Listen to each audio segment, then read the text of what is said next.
Welcome to another edition of Top Guy Theater. I'm excited for this one, as I am for all of them, of course, because tonight we're going to watch the first pay-per-view from ECW Barely Legal, 1997. If you've never seen Terry Funk in ECW, this is probably his best night. He's going to wrestle twice at age 54 years old, and I think the majority of you guys haven't seen it, so this should be fun.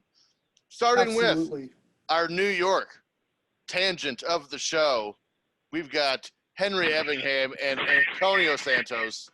Gentlemen, how are you this fine evening? Doing good. Dan freaking tastic. Antonio sporting his finest Denver Nuggets jersey. Also up in the Northeast, we got Frank Bruno in not Providence, Rhode Island. Frank, how are you? Hanging in there. It's another. We're peek under the curtain. We're recording on a Sunday, and again, it's another Sunday without Tennessee Titans football, and I just don't know what to do anymore. Well, you only have to wait 2 more days, maybe. If it happens. Yeah. And now we're going to move to the Midwest. Well, first we'll start with the Hoosier State, one of the finest. Actually, Indiana sucks. Mike Kolb, how are you, buddy? It's me. It's that DOUCHEBAG. That's douchebag for you that can't spell very fast. Yes. Phil Jackson from the southern tip of Illinois. How are you, buddy? Definitely the tip, for sure. I love the tip. More than just the tip, and you're just bragging. And to round out, oh wait, is that everybody? Yeah, because I don't introduce myself. And then Actually, hang on 1 second, TJ. I don't mean to interrupt you real quick. Are you telling me that's not Lauren down there? That is not Lauren. Are you telling me we have another female top gal in our mix? I actually think we have 3. Okay, this is getting too far. 1 was okay. 2 is kind of like, no, 3's too much. That's crossing the fucking line here, okay? We got to make a stand. Well, I guess Phil just buried the lead. From Kodiak, Alaska, Brandi Wagner is our esteemed guest today. Brandi, how are you doing this evening? I'm doing fabulous, fan-fucking-tastic. Now, the first thing I noticed looking at your screen here is there's a license plate that says fart over your shoulder. It says old fart. Yes, it does. I asked her that the other night. So, what's the story behind that? That is my grandpa's. We got it for him because we make fun of him for being an old fart. So now I hold on to it. That's actually nice. Yeah, I know. I We don't feel do silly. sappy. I feel silly now.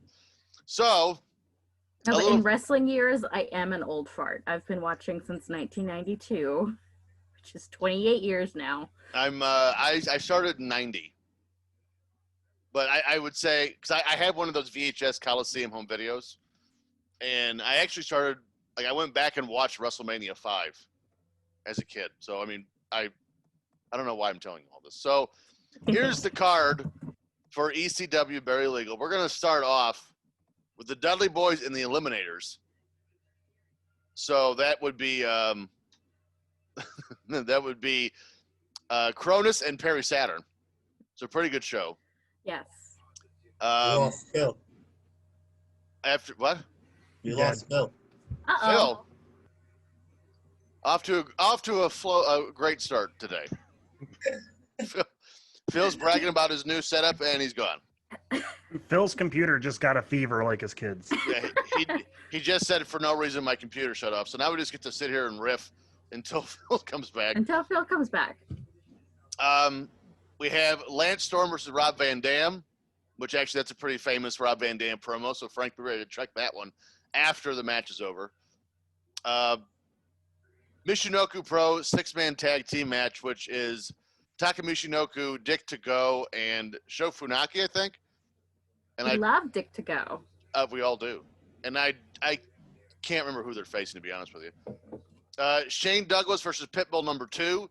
If you're there for the Blue Meanie Zoom call, this is the one I reference. This is the one where Shane Douglas threw his partner down by the halo in Philadelphia. And what else we got? Taz versus Sabu. This is their first meeting. Big Stevie Cool versus the Sandman and Terry Funk. And then Terry Funk and Raven for the ECW title. Is your card for this show. I guess we'll wait For Frank, he must also own a Chevrolet computer instead of just a Chevrolet Camaro. Gotta love You gotta put Frank, a dollar that's in Phil, there. you You gotta Hey, put a my dollar in Phil. the jar. a dollar in what dollar in which jar? For the Camaro jar. Anytime you mention the Camaro, you got to put a dollar in a jar to help Phil pay for the fucking thing. And then eventually you'll pay for it. Yeah, I wish the other pay-per-view was on here, Born to be Wired. Is There that was a Born to be Wired on here. Wait a second. Let me go I back. think it's because of that barbed wire match. the one where Sabu's bicep fell out and he put it back in and taped his arm Put up? it back together. Yeah. Yeah, I kind of see why that one's not on the network. Well, for those of you who have no idea what we're talking about, first of all, good for you. And also, Right? the Born to be Wired has become one of the. Again, it's not mainstream, and I don't think it is on the network. But the reason it's kind of claim to fame is in the end of the match, Terry Funk and Sabu got so entangled in the barbed wire they had to stop the match just to cut them loose. Like, it was disgusting. That was brutal. Ugh. I don't Sliced understand Sabu's that stuff. bicep I just open, don't. and he just taped it up with like wrist tape and kept going. You can actually see it. That's probably why it's Like- banned. And then Over what 100 the actual stitches. fuck? And then he, if And I then remember, what in the actual fuck? Have you gotten that damn Camaro yet? Yeah, Yeah, right. that's what I left. I would have got it. I came back. Sorry it took so long. you didn't tell us you also had a Chevrolet computer. Oh. Oh, I didn't God. know they made them. Oh, you could the smallest of dicks, sir. Well, So there's a video link to that match on Daily Motion. no, I'm good. Okay. I wouldn't even want to watch that as a bonus episode. Oh, come on, that'd be fun. I think we have different definitions of what fun is. Well, he has been to Rochester, so yes, his definition of fun is very different. I seen worse. I've also been to Rochester. That still doesn't fit my definition of fun. I've watched that match one time, and that was enough. Once is enough. Yeah, I think I only watched it once too. That's probably why I haven't watched it since. It's just one of those things that I'll never watch it again. I've seen it one time. So Phil, if you're ready, we'll go I'm ahead. ready. All right. So everyone get prepared. I'm going to say 3, 2, 1, play, and then we will get going. So here we go. 3, 2, 1, play. And away we go in the ECW arena in Philadelphia, Pennsylvania. Joey Styles in the ring. I think Conrad might even have mentioned this during one of their shows with What Happened When, but I love the fact they started every big show with Joey Styles in the middle of the ring. Yeah. I don't know why. You don't know why you loved it, or you don't know why they did it? Well, both. Like I don't know. Well, let me rephrase that. I don't know how they came up with the idea that let's just start every major show with Joey Styles in the ring talking to the audience. And that There's the sign guy on- with the, on his left. There's the guy with the BWO shirt in the crowd. Shout out to Blue Mitty, who doesn't watch this show. He does not. But I also like. I think I just like it because it's so original. Hmm. But yeah, I can dig it for Yeah, I sure. mean, Yeah. Yeah, they had to do something to set themselves apart. You could say that this is one of those things. What you guys don't realize is WWE eventually copied this. That's why every Raw was kicking off with Hunter and Stephanie for the last 10 years. Oh yeah. Oh, why? Here come those damn Dudleys. Wearing what looks like repurposed Intercontinental Championship belts. I was just about I to was say just that. thinking that. They are the ECW Wow. tag titles. And actually there was if you remember when Ultimo Dragon was in WCW and he had just won the J Crown and had those 9 belts. Like 15 belts everywhere. There was one that looked a lot like if they just took the old Intercontinental title, like that, the one kind of looks like the one they're wearing, and you just took the globe off of it. Mhm. It looked just like it. I almost wonder if that wasn't the WWE light heavyweight title, No. because that was part of the J Crown. It was. And you're right, because I think what a lot of people forget, because it was so short-lived, was I can't remember if it was the late 80s or early 90s. They had a light heavyweight title, and they they vacated it, or not vacated, it's not the right word. They abandoned it before. I don't even think it ever saw They television. stopped acknowledging it. Yeah, I don't think it ever saw TV. Henry, you muted yourself. Mm-mm. I thought I was about to sneeze, and that was a horrible feeling because it just stopped right as it was about to happen. Is that you, Rona? God, I He hope got it. not. He got it from one of my kids. My Hey, Corona. Frank Bruno, were you a big That's fan of the Shayla. Dudley Boys? Well, you're muted now, but You guys are on fire There today. it is. My God. Was I a fan of the Dudley Boys? yeah. I feel like I'm going to get jabbed, but yeah, I was. I'm just asking because it's a little known fact that Dudleyville is a suburb of Providence, Rhode Island, so it just makes sense. There it is. I don't know. I was always told Dudleyville was a part of the parking lot up at New Era Field in Orchard Park, where all the members of the Bills Mafia go through tables. Yes. You know how many people asked me to jump through a table? Nah, How many? a whole bunch. Have you done it yet? I was close one time. I was so drunk. I almost did it. Next week on Top Guy Theater. Look at the suit coat and the gold bow tie without the shirt. TJ, you should rock that next week. The thing is, they don't use wooden tables. They use those party tables. The plastic ones. Yeah, the Yeah. ones that have no give. Well, see, to answer you, Phil, our group already has a resident Joe Gertner, and it is not me. It is James Elkarai, so that's his gimmick. Yes. That dude was crazy the other night. I don't think he ever shuts off. I think that's just No. 24/7. So we're By the getting way, if Carl just suddenly pops in here while we're on here, out of breath and panting with like maybe sirens in the background, that's because we told a little rib and told him that Tony Schiavone was on the show. He's supposed to be having brunch with his mom, so if he just flies in here, it's going to be fucking hilarious. we also need to figure out where his mother is, because he might have left her on the side of the room. So we're getting a little intro video here. Francine.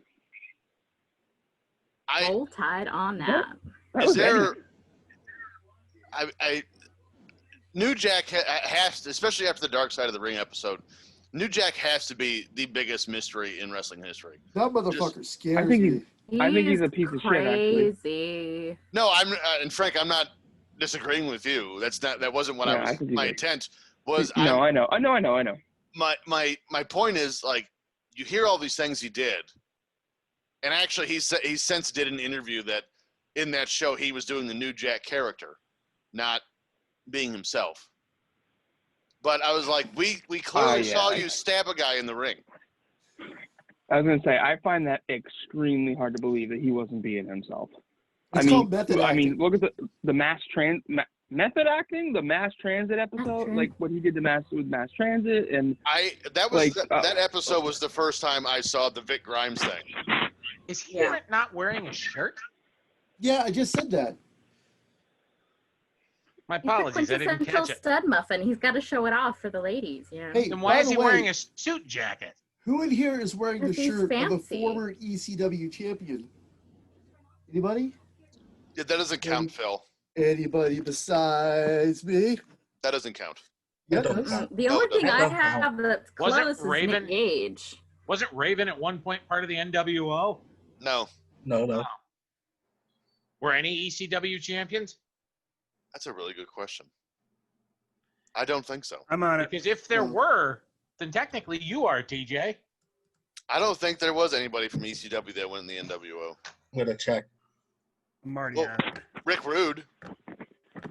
That doesn't count.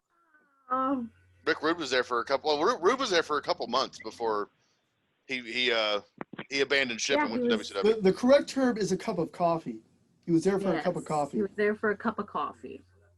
Let's see who else. Ooh, here they come.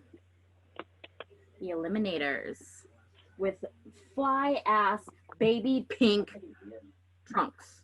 This is probably the most just forgotten tag team that really shouldn't. The Eliminators were excellent. Really And, good. Really I mean, good we all got to know who Saturn was in subsequent years, but I don't know whatever happened to John Cronus. Was he? I don't remember him after this tag team either. Was he around after this tag team? That's what I mean. In ECW? Like, Saturn broke out, and Cronus, I don't know what happened to him. Sun Guy Dudley's gonna get it, man. Now I have to look up what happened to John Cronus. I'm on it right now. Good for you. Thank you. Oh yeah, our new Frank, are you looking up Cronus? Yeah, I am. Because if you guys watched the last episode, Mike Kolb is now our new statistician and analytics guy. He needs the glasses, and he needs to get some tits. He had a bomb-ass stat last week with the HBK title reign thing. That was clutch. Damn right. Do you know that Did you guys know Cronus is dead? What? Actually, I think I did know that. I think I had heard that. Died in 2007. Ooh. Wow. So, Mike, where were you with the stats for our bonus episode? He wasn't there. That's yeah, good. You're Thing. talking about I was the in bed AWA, at that point. Team Challenge? Yeah, he was not here. I think that was like Yeah, I his was last on one. dad Count duty. yourself lucky. We endured that for our people. Because if you remember when that show was over, it was 2:00 Central Time in the morning. I think I found somebody. Who? Big Show was ECW champion. I don't know if that counts. 'cause No, it was after WWE, no. but he was World Heavyweight Champion That was the WCW reboot. and part of the If NWO. Oh, CM you're Punk talking doesn't about the count, Big reboot, Show doesn't count. We don't speak of that evil. No, we don't. We Yeah. don't Denied. talk about ECW after 2001. Hey, Vince McMahon was ECW champion. Are you disparaging the good goddamn name of Gosh. Vince That McMahon? was Vince that was McMahon was the- also WWE champion. It's true. All right, so he stayed with ECW until 1999. He competed in the singles division, but he formed a tag team with New Jack, which I do not remember, as the Gangstonators. Oh yeah. And then he was on the independent circuit from 2000 2002, but he retired after that. I don't remember any pay-per-view where the Gangstonators were on anything. So if I remember right, I think the reason why Cronus and New Jack teamed up was because Mustafa left. Mm. I think. I could. Oh, right. Didn't New Jack say in the Dark Side episode that Mustafa was smoking pencil shavings? Pencil shavings. This is a really good match. It is. And we're just not paying attention. Well, that is the show. I mean, we don't usually pay attention to the matches, but I mean, you have a Hall of Fame tag team in Dudley's, and you have and the Eliminators, or the what did I say? The Eliminators. Yeah. the Eliminators. Yeah. What did I say? Did I say? I don't know where I'm at right You now. said the Eliminators. You I'm said pretty the sure- Eliminators. Somehow we've set a record for we've gone the longest amount of time in a show without talking about 95 to 97 HBK. I think Why Frank would and you I. bring it up? Why Yeah, I would think- you bring that up? I think Frank and I put it to bed last week after our conversation. So now we're gonna. I think we did. I think we're gonna We're have on to the find same. something We're else. on the same page. Yeah, we're gonna have to find something else to yell about now. Saturn is I just, wanted to ask. I wanted to ask a question. So, did you guys all? Did you watch ECW at the time? Were you into it? Nope. Not at all. Brandy, no. Mike. Do you think I had access to that? Watch I Big it. up can't- here. This is the first old ECW pay-per-view I've ever watched. I've never on and seen off. this show. I never got an I saw ECW it pay-per-view, once. but I was a tape trader. So I started tape trading ECW tapes when Cactus Jack came in. What about Actually, you, I Mike? think- Did you ever watch it live at the time? So I didn't watch it. I didn't watch their TV shows. I remember watching or conning my dad into buying an ECW pay-per-view without him knowing what it was. And I just remember the fans throwing the chairs into the ring. And Yeah. afterwards, my dad's like, "We will never speak of this again. Do not tell your mother." And never again.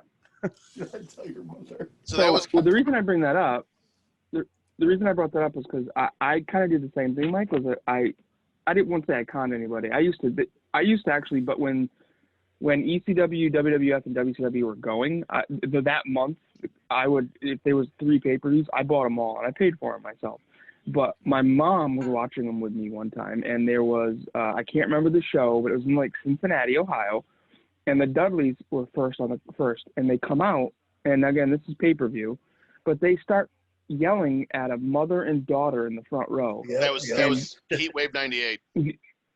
Okay, and you know what I'm talking about. Yep. Yeah. Where they're, I won't say the whole thing, but he's like, "Oh, there's a mother who taught her daughter how to suck beep," and I'm like, and I look over at my mom, and she goes, "I'm gonna go into the room now." Oh God. You paid for it. Like, that's how edgy ECW was, though. I mean, they had to do something for people to tune in, and they did. Have any of you guys listened to the new episode of 83 Weeks yet? No. Yep. I started Just to. finished it. So We're done here. As you guys know, because you're all in the group chat, I was incommunicado pretty much from Wednesday on. Yes, we were all checking on you. So We I'm were aware. died. Nope, I was just hanging out. It was going to be the last time I'm going to get to hang out with the wife and kids for that long. So I just unplugged for a couple days. But I'll be back bothering you guys tomorrow. Well, you didn't miss today. much. You didn't miss much. Well, I asked that question because there was something that they talk about in the episode that kind of ties into this, because I had a thought this morning while I was stocking shelves. So they talk about how when SmackDown makes the jump from USA to Fox, they go into a brief explanation about how Fox became the fourth major network behind Rupert Murdoch. It got me to thinking. There was a time when it was rumored that WCW might make the jump to Fox. What happens if around this same time, Rupert Murdoch gets a hold of this and it catches his eye and he's like, I want to compete with Vince McMahon and Ted Turner, and buys out Paul Heyman and takes ownership of ECW?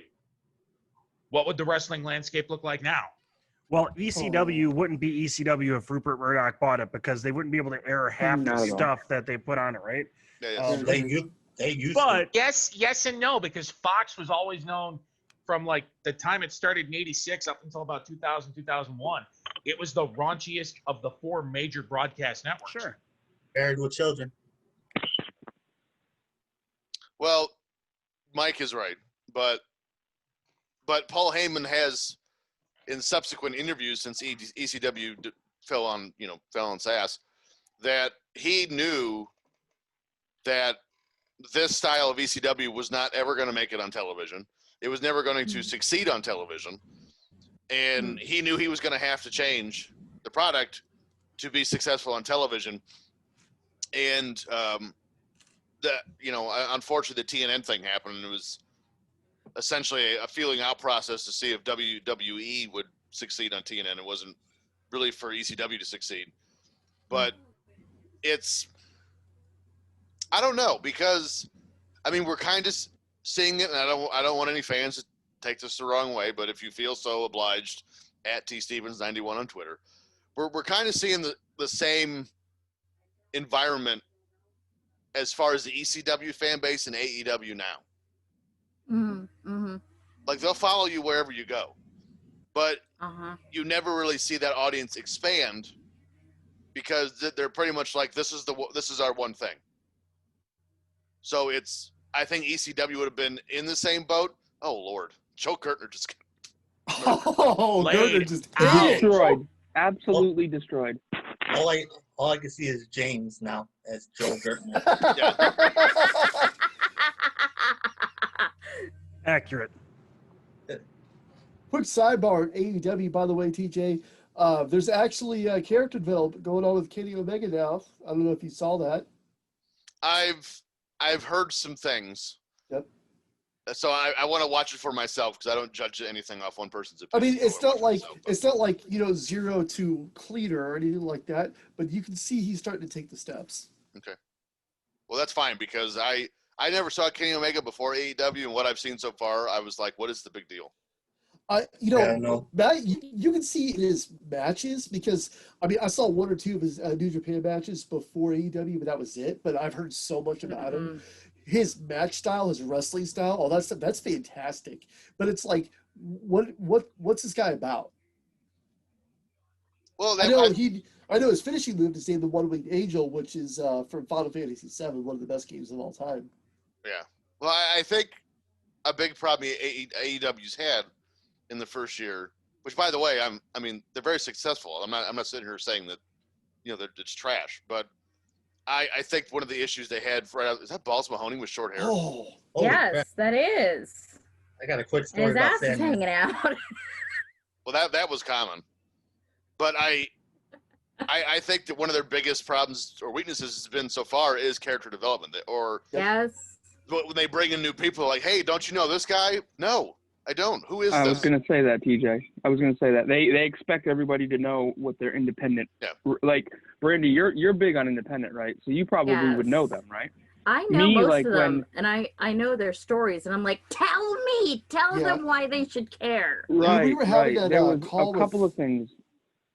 Go ahead. Go ahead, Phil. Go ahead. When we were having a call with Tony Schiavone, the one where I felt like absolute dog shit, I was just I wasn't on video. I finally worked it up. I'm like, you know what? I'm going to ask Tony a question because I'm going to ask him about character development for AEW because, I've said, I'm pretty much sure it was on this show for our last show that the only two major character development, like people as far as getting to know them as people and watching them evolve and grow from day one to now are Darby Allin and MJF. Yeah. Darby Allin is in control of his own fucking everything. And it's not like he has creative control. He's just so good at what he does. Here's a minute and 20 video package about why I paint my face halfway. Here's a 90-second promo package on why I feel the way I do about Ricky Starks right now. It's just he's always got something going on where you know what's in his head at any given time and why he's doing it.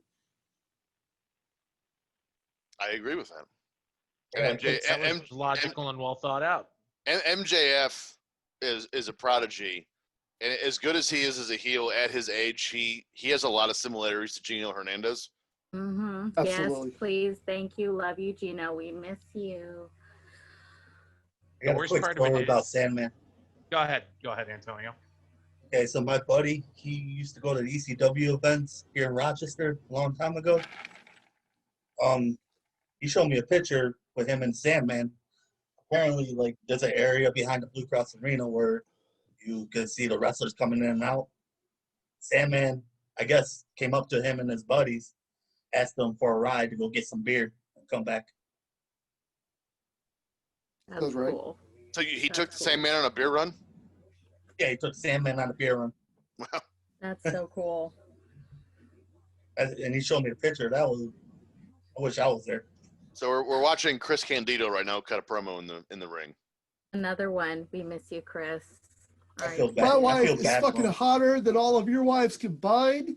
And later on, Shawn Michaels is just going to plow her to oblivion. But right now, I'm doing her. All of you are fucking jealous. Actually, You're all that's- going to diddle. What? Go ahead. Unfortunately, that's happening now. Yep. Yes. Can I tell you something? That's where I would be like, Shawn Michaels, you're a piece of shit. Yeah. Right then and there. Which we That discussed whole that story last disgusts week. me. Yeah. Now, I know Oh my that. to God, be fair, Lance and Storm this is a isn't, rat I'm tail. not condoning at all what Shawn Michaels did was right with Sonny or anything like that, but he was living out our 15-year-old fantasies. Did you guys just see the blonde rat tail on Lance Storm? Rat Yeah, I was tail gonna on say Lance Storm. he looks like Time he's to got a miss poodle. He's got like an actual like dog tail. What the hell is going? I mean, that's the '90s, but still. That was the Wow. 90s. That was the Real rat quick. tail. Yes. Phil, I will donate $200 to your Camaro fund if you grow out a rat tail like that and dye it blonde. I'm You don't grow out physically any of this stuff. incapable. You can't grow out the back hair on the back of your head. Just the sides, the back grows, but only to like a certain point. But I've got more Cesaro thing going on than anything else. Ooh, Well, Phil- Cesaro. Phil Yes, could- please. Phil could be emo tech from the Mummy. There we go. Phil, did you just admit you're balding? Is that what you just said? Oh, I've been balding since I was 22. I shaved my head. Real quick, Okay, TJ, just checking. TJ and Phil, did either of you reply to the top guy stuff about getting your wives on a podcast? No. Yeah, you it guys was didn't in see that in the the Discord? Discord. I answered the Dear Noah question, but I didn't see anything Well, about that. James no, it Alcori was- won the Dear Noah question, but Oh, Yes. by a landslide. That was My question was insanely better. I'm like, disgusting. no, Okay. it wasn't. I just threw something out there. Yours is well thought out and fucking awesome. It fits the theme of WHW Monday. I can already hear Oh, Conrad asking that horrible. question. I can hear it in my head right now. So I can too. not to break the flow of the conversation, but what in the hell are we talking about?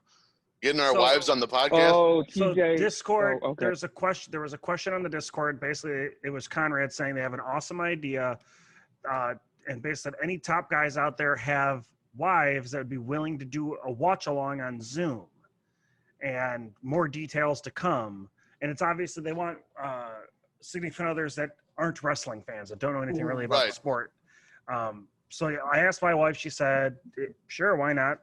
I'm waiting to find out more details. They're going to send out more soon, but they said if your significant other is interested, to reach out to Evan through Ad Free Shows or to Dave Silva. Oh, I'm gonna text my wife right now. you know, Great. all of our wives just gonna talk shit on One of you us for the pretend to whole be my time. wife. I'm gonna pretend to be my wife. He's gonna put a wig on. You might have to Not, shave the not anything mustache. else. No. Keeps the mustache. Keeps everything else. Just a wig on. Like ups the tone of his voice a little bit.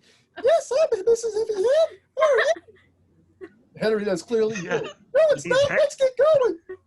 It's Henrietta vagina. Effingham.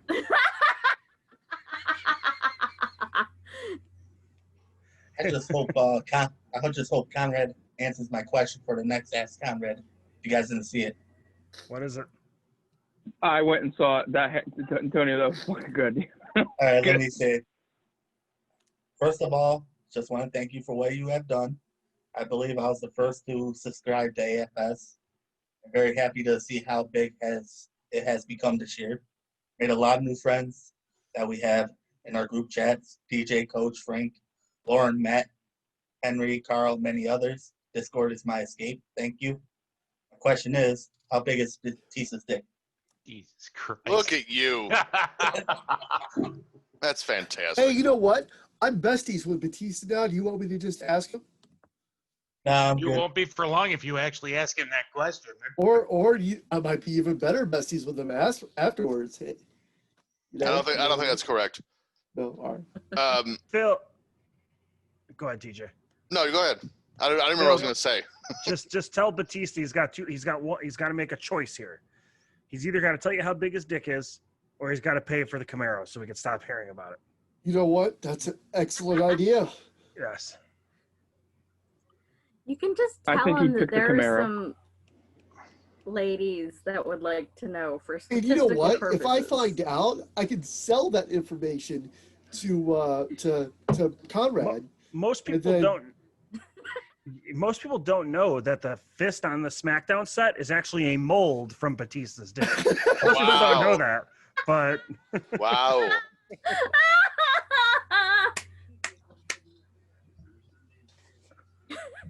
Talk about a fisting. Oh. Real quick, Touchdown. talking about dicks, Carl Benedict, where the hell are you? Clearly, Tony Schiavone is in here talking with us, and you're missing out. I think we went. I think we made it until like an hour remained on the last pay-per-view we watched before we brought up like sexual innuendo or anything like that, and it was Luna Vachon. I remember it distinctly. Yep. And we are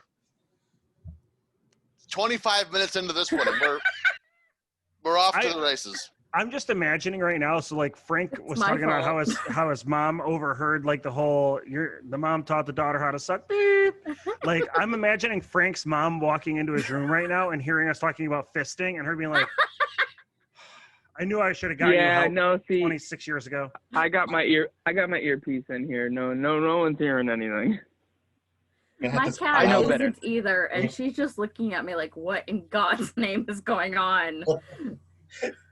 So I just texted my wife about the wives of Fisting? top guys. Just not that. Well, maybe on Discord, and she thought I meant this show. I'm like, no. Although that might be good. My wife used to be a wrestling fan, and she's kind of tapered off. She'll still watch pay-per-views with me sometimes, and she definitely watches WrestleMania with me every year, so I don't think she qualifies. My wife tolerates wrestling. She doesn't My, go out of her That's way. my wife, She gone. my wife will Cat only left. watch it every The now cat and has then. abandoned us. My wife will watch it every now and then, but a few years ago, I took advantage of a situation. She tore her ACL and had to have it, fixed surgically, and she was all hopped up on painkillers on our couch for the Royal Rumble a few years back. And that was the year she fell in love with Chris Jericho because Jericho just kept sliding underneath the ring and coming back in and throwing somebody out and get back out. She only knows Chris Jericho. That's the only person she knows. That's okay. Yeah. That's okay. That's not a bad one to know. I have a feeling we're missing an absolute classic match between RVD and These two guys are tearing it up. I was just getting ready to say that. I haven't seen like 3 seconds of this match. And Dave Meltzer gave us 5 stars. Attention at all. did he really? No, I have no idea. No. But Why aren't you looking it Here up? comes the frog splash. The match is over. I was going to say, if he gave this 5 stars but not Kurt Angle and Shawn Michaels, I'm going to have a serious problem with that. But He didn't even give Kyle O'Reilly and Finn What? Balor 5 Lance stars. Storm. Lance Storm kicks out of the frog splash. well, It's that ponytail. the frog splash at this time was not RVD's Oh, finish. that's right. It's the Van Daminator, isn't Van it? Daminator, yeah. I don't think he's working for Impact anymore. Him and his girl. No, they're done. They're done. Who's this? RVD and Katie Forbes. Oh, they were in it. Yeah. Oh, is that? Were they on the? No, I didn't realize. Sorry, I don't follow Impact. It's crap. So. I can't watch it. I don't have access television, so I don't get that on my cable plan. So I don't have a way to watch it. Oh, that Can was you awesome. watch the new stuff on their app? I don't have their app either, no. But I've seen some matches illegally procured. You know, I can't. I never saw anything TNA live, and I used to be one of the TNA LOL guys. And recently, I found myself on YouTube digging into old TNA stuff, and I'll tell you why. TNA has been in business 5 times longer than WCW. Isn't that crazy? 5 times. 5 Yeah. times. 5 Yeah, times. 2002, 5 times. right? 5 times Yes. longer than 2002. WCW. That says something. Have they had shitloads of financial problems and not making money and had all the accounting issues and jumped 12 different shows? Yes, but they're still going. Mm-hmm. And So they I have had don't. some great I won't. matches. I They won't have great say. people. I don't watch the product, and I'm sure some of it's good and some of it's bad. But you'll never ever hear me say a bad thing about TNA ever again, just for the fact they've lasted as long as they have. Well, if you read Guy Evans' book Nitro, I do. I don't know. I which, have. It's over one of my shoulders. If you really pay attention and read, because I mean, obviously we all know because we're obsessed with wrestling, but the common theme is, and there's still prominent wrestling voices throwing this idea out, like Jim Cornette loves to do that Eric Bischoff is the reason WCW's out of business. Yeah, well, Time Warner merger. It's the AOL merger It was the AOL Time Warner merger. that killed WCW, period. And I think because of that, well, for one, it's widely known as the worst merger of all time Mm. in corporate business. Mm. And because of that, you don't really see that happening with television companies anymore, especially with an internet company that has no assets whatsoever. Mhm. And so I think it's probably easier now to have, because even Ring of Honor's been on television since 2009. Mhm. So I mean, it's probably easier now to function on television than it was back in those days. Because you got to Holy think. crap. Remember They too? just hit Also, a- ROH has a leg sorry, I up though didn't- because I didn't they're owned interrupt by a you. broadcast company. Yeah, They've right. had so many head chair shots that WWE Network has missed because they like to freeze frame on it. So I guess they just didn't do it for much ECW. It's like, You'd well, have if we to freeze cut every whole headshot in an scenes. ECW Oh! show, then we'll also not even show ECW. Oh, I don't know how Rob Van Dam's throat was not crushed on that chair just now. I mean, That 2 was- minutes that was ago, so Rob Van close. Dam hit Lance Storm outside of the ring with him laying on the apron with a leg drop. I saw that. So to answer everybody's question earlier, Meltzer gave this match 2.5 stars. What? Oh, It's only received 11 votes for best match, but it was tied for second most votes for worst match. this match? Yes. That doesn't Fuck make any sense. them. Who the hell? Okay, Who the hell are watching? them, Who's watching this like- stuff then? It's like Watch. that's why I don't. Meltzer doesn't make. He's shit to me. He's shit to me. He's shit. Are, He are is. you about to cut an Eric Bischoff style promo Let's on hear Dave it. Meltzer? Let's hear it. Frank? Come on, Frank. Well, I'm gonna Cut the tell you- promo. No, but here's the thing. What what Eric says and what influences how I feel about Meltzer is the things that Eric says and even Tony has said and even Bruce has said. But when- JR's even turning on. It's like, how can you watch this match and say it's 2.5 stars? How can you watch it right now and say that? I mean, he doesn't know what the fuck what is he looking for? What is the guy looking for when he watches a match? I mean, We're this watching match gets Extreme Championship Wrestling. What are you expecting out of an Extreme Championship Wrestling match? What are you expecting? Sunshine Asshole. and Nice. flowers and lollipops. Asshole. I think this match gets 1 star, just at least 1 star bonus just for the rat tail. Yeah. The rat tail, yes. So All right, guys, I'm RVD gonna just track wins. his promo. Yeah, we're gonna This is cut. the. Go ahead. We're gonna track RVD's promo here after this match because it's actually become quite legendary since this pay-per-view aired, and you will all know why here in just because this is ECW's first pay-per-view, and Rob Van Dam is already on he's on the rocket ship here. He's been on Raw a few times by now. Yeah. How many stars would you give this? Me personally, Yeah. you know what's fun is I've never done that before. I'm gonna have to kind of. I would say at least 3.5. Yeah, I'd I say was solid about to say 4. around there. I would say solid 4 too. Ponytail gives it a 4. Yes, the rat tail bumps it up. But to finish my But- WCW rant earlier, for people that think how bad WCW was at the end, which it was terrible, WCW Monday Nitro was still the highest rated show on TNT. Absolutely. You gotta You watch ready? the You train got the mic. wreck. Let's go ahead and track this.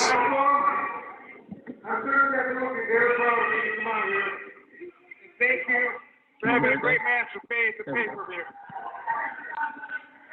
But see, Rob Van Dam ain't like that. I ain't out here to get your respect. I ain't out here to get these people's respect. And I don't give a shit if I get respect from any of the boys back here in the ECW dressing room, including Paul E. You're right, I am an asshole. You see, I sold out to myself by putting my boots on and getting in the ring tonight. After obviously being chosen as the second line wrestler to fill in for somebody injured.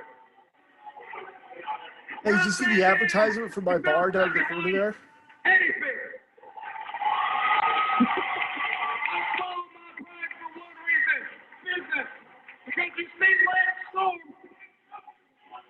by being you here, Rob Van Dam is worth more money here. And Rob Van Dam is now worth more money elsewhere. So for those of you that may have missed what he said just there, was originally when this card was made. Now remember, RVD has been appearing on Monday Night Raw, not regularly, but fairly regularly in the months leading up to this. He was not originally on this card. He filled in for somebody injured, which is Chris Candido. That's crazy. So, And Frank, I can I noticed ask you a didn't. question? I noticed you didn't Go cut the ahead, go ahead. promo on Dave Meltzer that I was expecting. What did you expect me to say? I expected you to go, Dave Meltzer, you want to report shit to the Observer, you motherfucker? I'm going to tell you something about the Observer. I'm tired of your shit. As you reported to the Observer, you're an asshole. You like stars? You like giving stars? Well, I'll give my 5-star foot directly up your ass. That's how you do your promo on Dave Meltzer.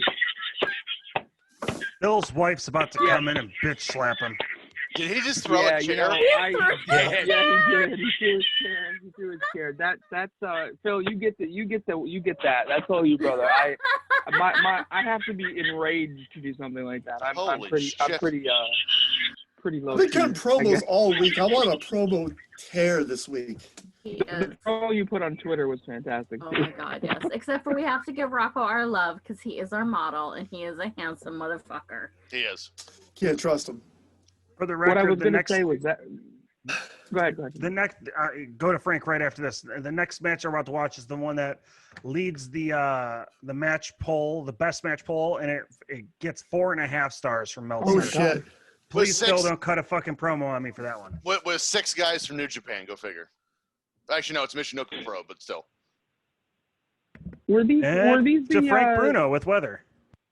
Well, I was gonna say when RVD cut that promo, he was kind of saying what he felt, right? Like that wasn't a legit.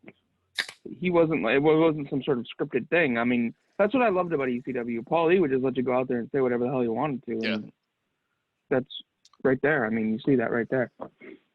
So we got Taka Michinoku, Dick to Go, and I believe the other guy's Grand Sasake. I can never not laugh ever when I hear Dick to Go. But now I will say I remember this match now that I see this guy's outfit. Go. It's my favorite. This Phil- match is incredible. Phil, Yeah, would you can I get leave some Dick to Domino's? Go with a side of semen and a couple of balls? Salty, Oh, extra God. salty, please. Phil, would you leave Domino's to be a delivery driver for a company called Dick to Go? If it paid well. What's with the streamers? That's a Japan tradition. It's Japanese. a Yeah. Japan thing, yeah. Ah, Can what did They do it a what lot did on the Meltzer give indies. this I match? don't like it because it's a big mess to clean up. it's like a reverse master blaster in that it's coming from the audience into the ring and not coming from the ring going out. What was the Johnny B. Bad gun? The Master Master Blaster. Blaster. The Blaster. Master Blaster. Who What? run Bata Town? When Carl cut that Dusty Rhodes promo about the tassels on the Master Blaster, that was tremendous. It's too bad he's not here. We could use a Dusty promo right now. Can any of you Yes, guys we do could. Hell And it's his no. birthday. It's Dusty Rhodes' birthday. I can do He would've- promo styles, but I can't do promo voices. So that's I actually think if you watch ECW, I believe in 2000, Dusty Rhodes is on one of the pay-per-views. It's either Yeah. 99 and 2000. He wrestles Carino, Steve Carino. Honestly, if Yes, Dusty the was Extreme Horseman. No, that's C.W. Anderson. There we go. honestly if Dusty was still alive in AEW, I think we would have better booking, in my opinion. Well, that's the thing is I don't know who's booking. I Well, mean, It I depends guess on the matches. Like Omega books the girls, which is why it sucks. Yeah. Sorry, not sorry. No, I Cody agree. books his stuff. Excellent The- stuff. The Young Bucks, I think, do the tag team stuff. So it's kind of there isn't one person. Does anyone listen to AEW Unrestricted podcast? No. So I started listening to it because I would run out of AFS stuff and I run out of Talking Jericho and I'm like, fuck, I need something else. So I started listening to AEW Unrestricted. And the most recent episode, I learned a little bit about Hikaru Shida and why she got into wrestling. She was actually auditioning for a part in a movie. And they told her there was some sort of wrestling part in the movie. They said, you go be a pro wrestler and you get the part. And that's how she got into it. So she didn't really have this passion for pro wrestling. She's a nerd. She's a gamer. She's a pretty awesome chick, but she wasn't a pro wrestling person. But she went and did the wrestling stuff to get this movie role, and it kind of escalated from there. And on the Google Docs I sent out in our group chat, there was a Hikaru Shida match on that list from Stardom. Yeah, I guess we haven't really discussed it yet. Brandi, what is your you write for like what you are a wrestling journalist? So what is it? Loosely. Describe to the people what you do. Well, I'm a writer and editor for The Last Word on Pro Wrestling. I mostly cover women's wrestling, but I also cover like Black Label Pro, any kind of news that comes up. We cover pretty much everything, WWE, AEW, NXT, Japanese, Australia, like everything. But I'm mostly the women's wrestling correspondent, so what AEW has not done with some very talented women pisses me off because they can't even get on fucking Dynamite some weeks. And I'm not asking for a lot. Just tell me who they are. Tell me something. Give me a video package, something. Well, let's talk about it because, you know, I don't mean this to sound the right way, but I'll put my Twitter handle up here again. Send your hate tweets there. I think certainly anyone with eyes can see the AEW's women's division's been a weakness. So what do you?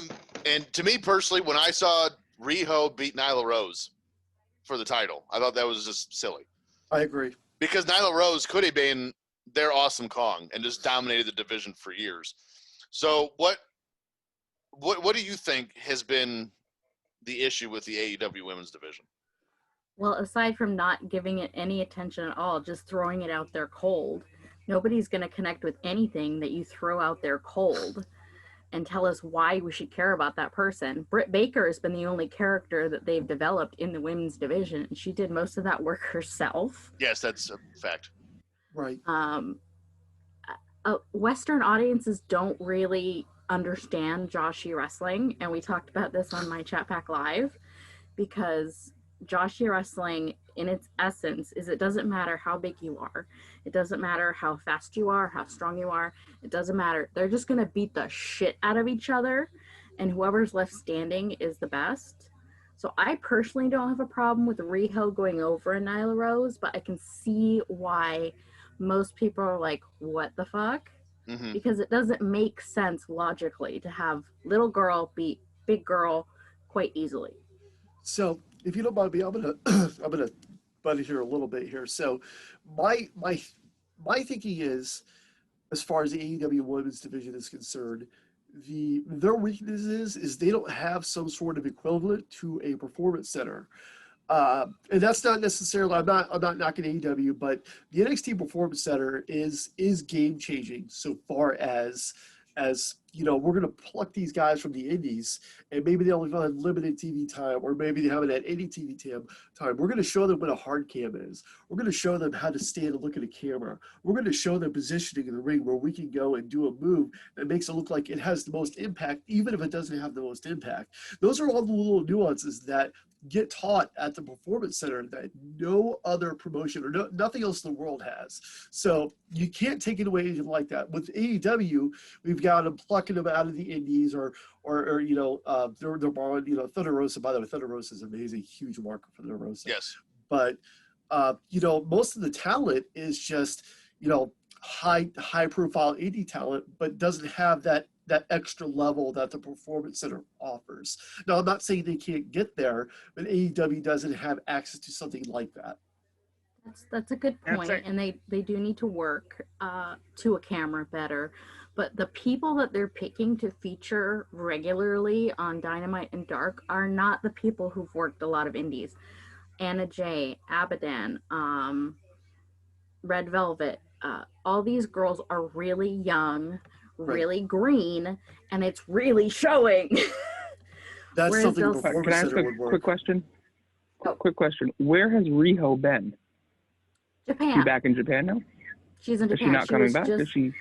we don't know. I don't know. She's been in Japan. She's been working some Stardom shows. She was recently with Emi Sakura in her promotion Gato Move. So right now she's in Japan. So that's the answer. I've got an unpopular opinion here, and most people want to crucify me for this. Most people say that Brandi Rhodes has no business being in the ring.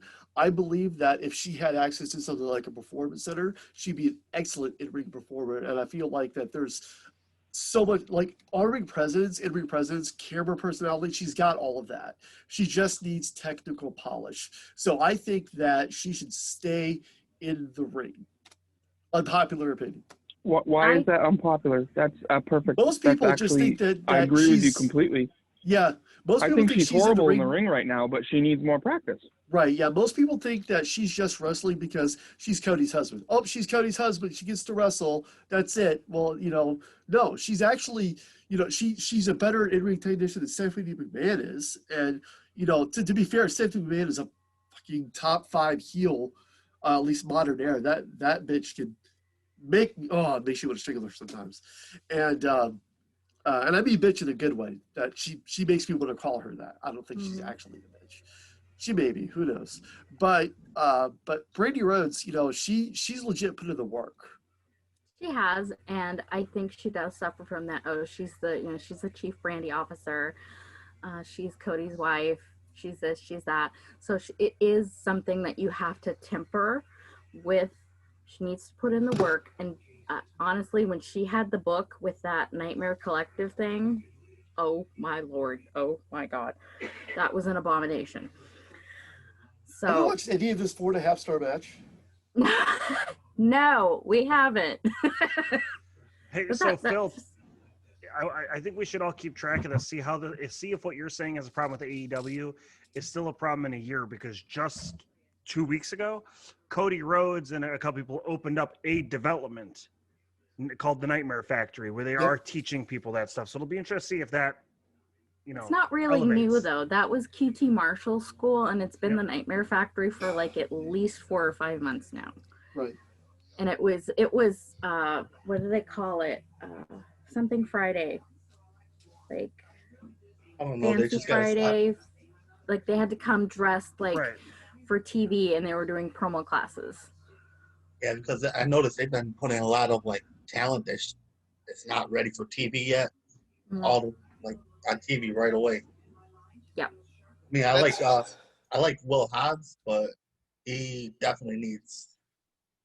That's So- probably been AEW's biggest weakness. Yeah. And you know, getting some veterans in there like Miro, like FTR is going to help immensely, just for an in-ring psychology, for lack of a better phrase, viewpoint. But I'm gonna add something to the Brandi Rhodes conversation, because I agree with Phil. She shows that she wants to learn. She showed that she's genuinely interested. She wants to be a part of this. But I think if you made Brandi like a female Jimmy Hart, like I liked I didn't like the Nightmare Collective. Nobody did. I liked the idea of it. It was just The idea. executed terribly. Poorly. But There in was the no role, backstory. right, and the role she was in, had they kind of packaged the group a little bit differently handled, because you got to remember too, she's coming out with this group as a heel, and then she's coming to the ring with Cody as a face. Yeah. Mhm. Well, what are we doing? So I think if that would have been handled better, that role, having her there be the mouthpiece for the Nightmare Collective, and then wrestle as an attraction, like a Jimmy Hart, like a Bobby Heenan, like Sherry Martel, I think that would have been much more effective than just have Brandi Rhodes on the roster full time. Absolutely. I agree with that. I like that idea. Have her be that weasel, that loudmouth, almost like a merge that Leo Rush, where he's just out there being that, come on, Lashley, I and love being that Leo chicken Rush. shit heel manager. That could have been lots of fun. And she could have done like a little, even like have her seamstress do up a little sequin, like rhinestoned out little megaphone or something. That could have been really good. But Because the rap on Brandi since day one is, oh, well, she's only here because she's Cody's wife. wife. Use that. Say that in your promos. Like, yes, I am here because I'm Cody's wife. Rub it in everyone's face. That guy would have been tremendous. Absolutely. If done right, she could be like a Stephanie McMahon back then. Oh, that Yeah. slingboard. Oh my Yes. God. Slingboard clothesline to a dropping knee on top. Oh my God. That Yeah, was by the For way, the these record- guys are tearing it down. This match, like, don't pay attention to us. Like, go watch this. Watch us, and then go watch the show. Yeah. As your oh, go ahead, TJ. No, you're fine. Go ahead.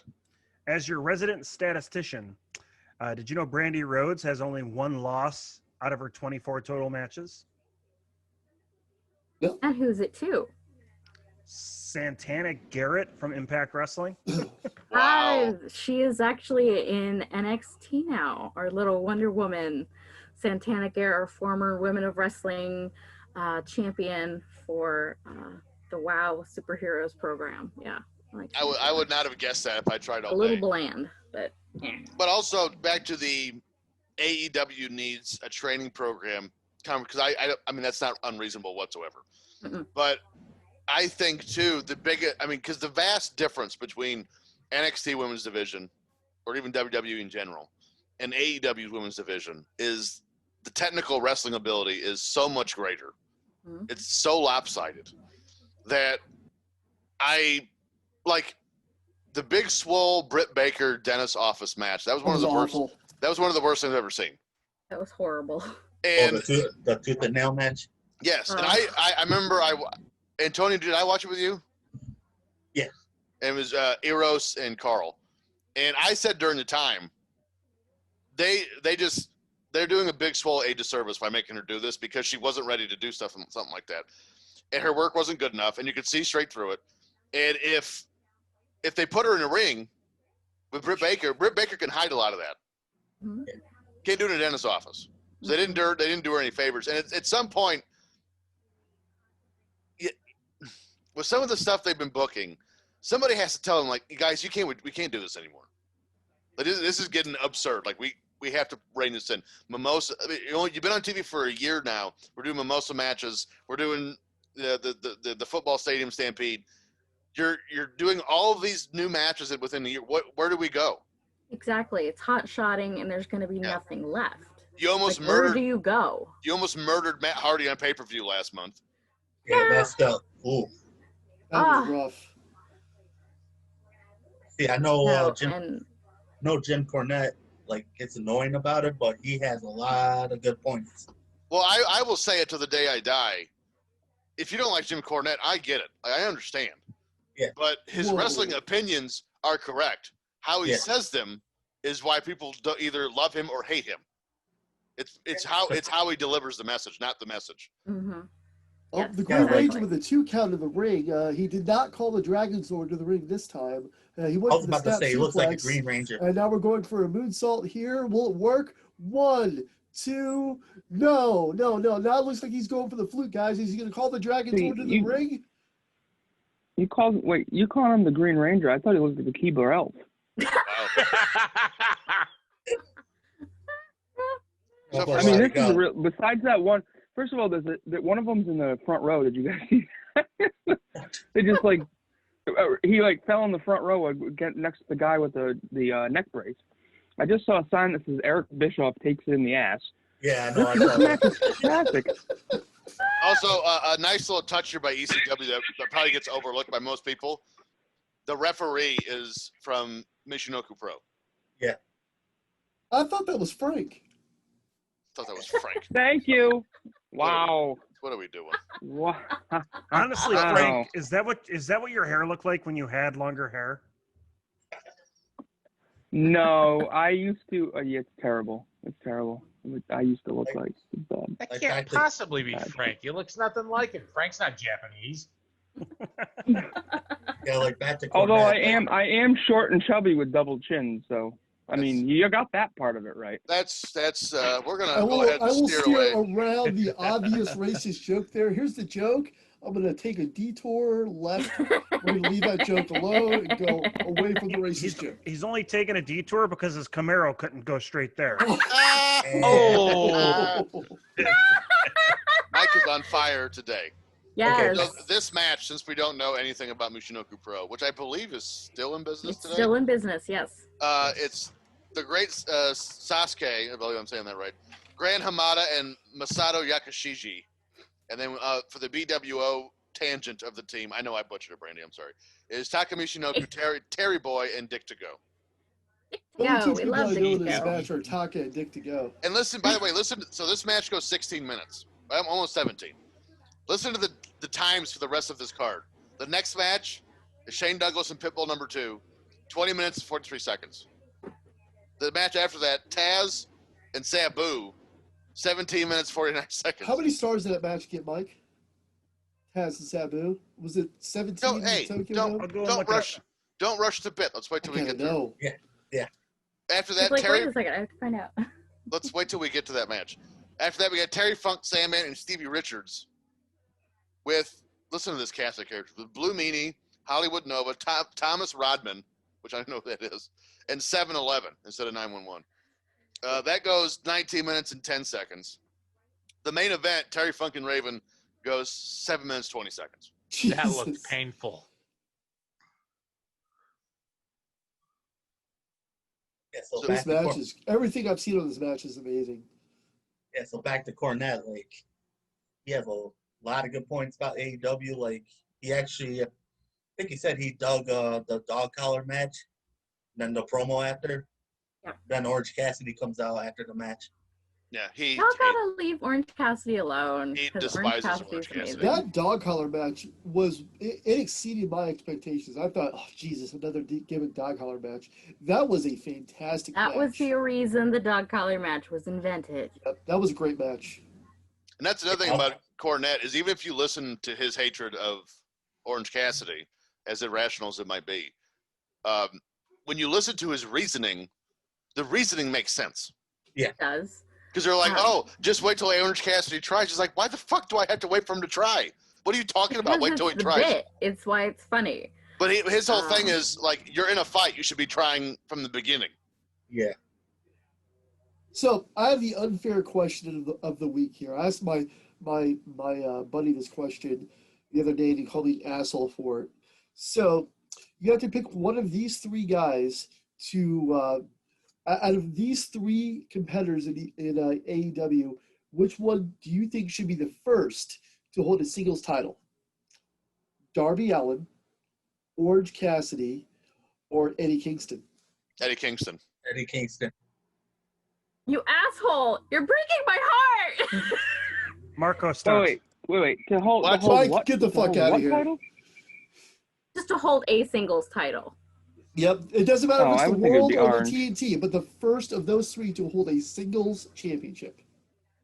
Well, the way they going, It's gotta be Cassidy. Orange. Yeah, it will be Orange because Orange is fucking over. Okay. Well, I love Eddie Kingston. Eddie Kingston though is a good second. So I mean, how can you not love Eddie Kingston? Yeah. But Stevie Richards Orange is first. is cutting a promo here, by the way. I remember I watched this. I watched the Rise and Fall of ECW, and I think he's done a couple interviews about it since. But when they put this card together, because if I remember correctly, Stevie Richards is not in a program with either Terry Funk or Sandman leading up to the show. No. So when they put the card together, and it's the Sandman, Terry Funk, and Stevie Richards in the semi-main to determine the number one contender for the ECW title, who's going to face Raven immediately afterwards, he immediately said, like, why am I in it? Why am I getting, I mean, we in this show, we've already seen RVD. We've seen Lance Storm. We've seen Perry Saturn. We've seen the Dudley Boys. We're going to see Shane Douglas, Pitbull number 2. But I'm in this title match, or the number one contenders match. It was actually refreshing for someone to tell the truth. Like, I didn't know why I was in it. Hey, what's your favorite Pitbull number 2 match? This one. And that's not even a joke. This one is really good. Well, and people. So this is the next match, TJ Pitbull number 2. Yeah, and people who didn't watch ECW, the Pitbulls were a fucking great tag team. Mm-hmm. Well, I'm gonna go a little dark on you guys when he comes out. Just be prepared. Which one, Shane Douglas or Pitbull number 2? Pitbull number 2. And Mike, why don't you look that up? Look up Pitbull number 2's Wikipedia page. Oh God. Yeah, Real it gets. quick, Is this going to be it's- like Colonel De Beers level bad? Oh God. It's gonna be he committed don't get us suicide with started him and like his girlfriend in my hometown. And the kids they Of found Westerly, them, and the Rhode kids Island. were there, and yeah. it was He kills his girlfriend and then himself about a mile away from where I live. Figured I'd throw that out there. I mean, that's the only. Could he have at least killed Colonel De Beers before he did all that? Hey, TJ, before Frank talks again, can you mute him? Because he's just Debbie Downer this whole fucking thing. I would say now that Frank has killed the mood of the show. I feel Frank, I'm about to cut a promo on your ass. Oh God! All right, and mute. That was one of those chairs to throw. That was one of those things, and it happens occasionally when you host something like this. If you have a radio show or whatever, like I did, that like your guest will say something, and you just go, I don't know how to proceed from here. Yes. So we'll just keep going. Hey, we're live, pal. I'm I had an a emo thought kid. on- This is nothing new for me, so I'm just like, oh yeah, whatever. We did Frank- not need to know that ECW had their own resident Chris Benoit. Thank you. You know, if Frank does another, bomb like that and totally depresses us, I'm giving out his address to Oh. the masses on this thing. You're gonna Shivani him? Yeah. And a cell phone number. I think I have that. Hey, look, the blue meanie. Fun side note about this event, because I just learned this from the What Wrestling Observer. 24 seconds after the event goes off the air, a generator blew. The building lost power. That's the most ECW thing ever. So it's funny. I was actually going to bring that up later, but let's discuss My it now. apologies. No, you're fine because it's such a so. This pay-per-view was supposed to happen Christmas in '96. Mm-hmm. Oh yeah, because of the Well, it wasn't just mass transit. That's what pushed it off the cliff. But they were teetering on the edge before that, because most pay-per-view distributors thought they were real. They thought they were UFC, and there was something else. Another incident happened in between those two things. I can't remember what it was. Then mass transit happens, and then they get it off the air. So they went through all this shit, and then actually the ECW fans. Oh, she's beautiful. Around the country, flooded cable providers with faxes and emails and letters. They wanted ECW on pay-per-view.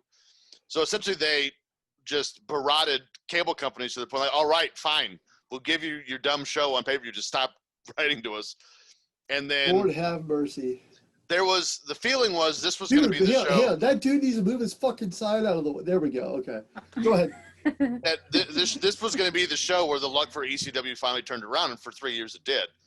And to really cement that point, they wanted to thank Terry Funk, because without Terry Funk, ECW in this point does not exist. Mm-hmm. And so they give him the title, and then the ending scene of the show is a blood-covered Terry Funk in the audience with Tommy Dreamer celebrating with the title. They cut the feed, and then the power went out. Oh wow!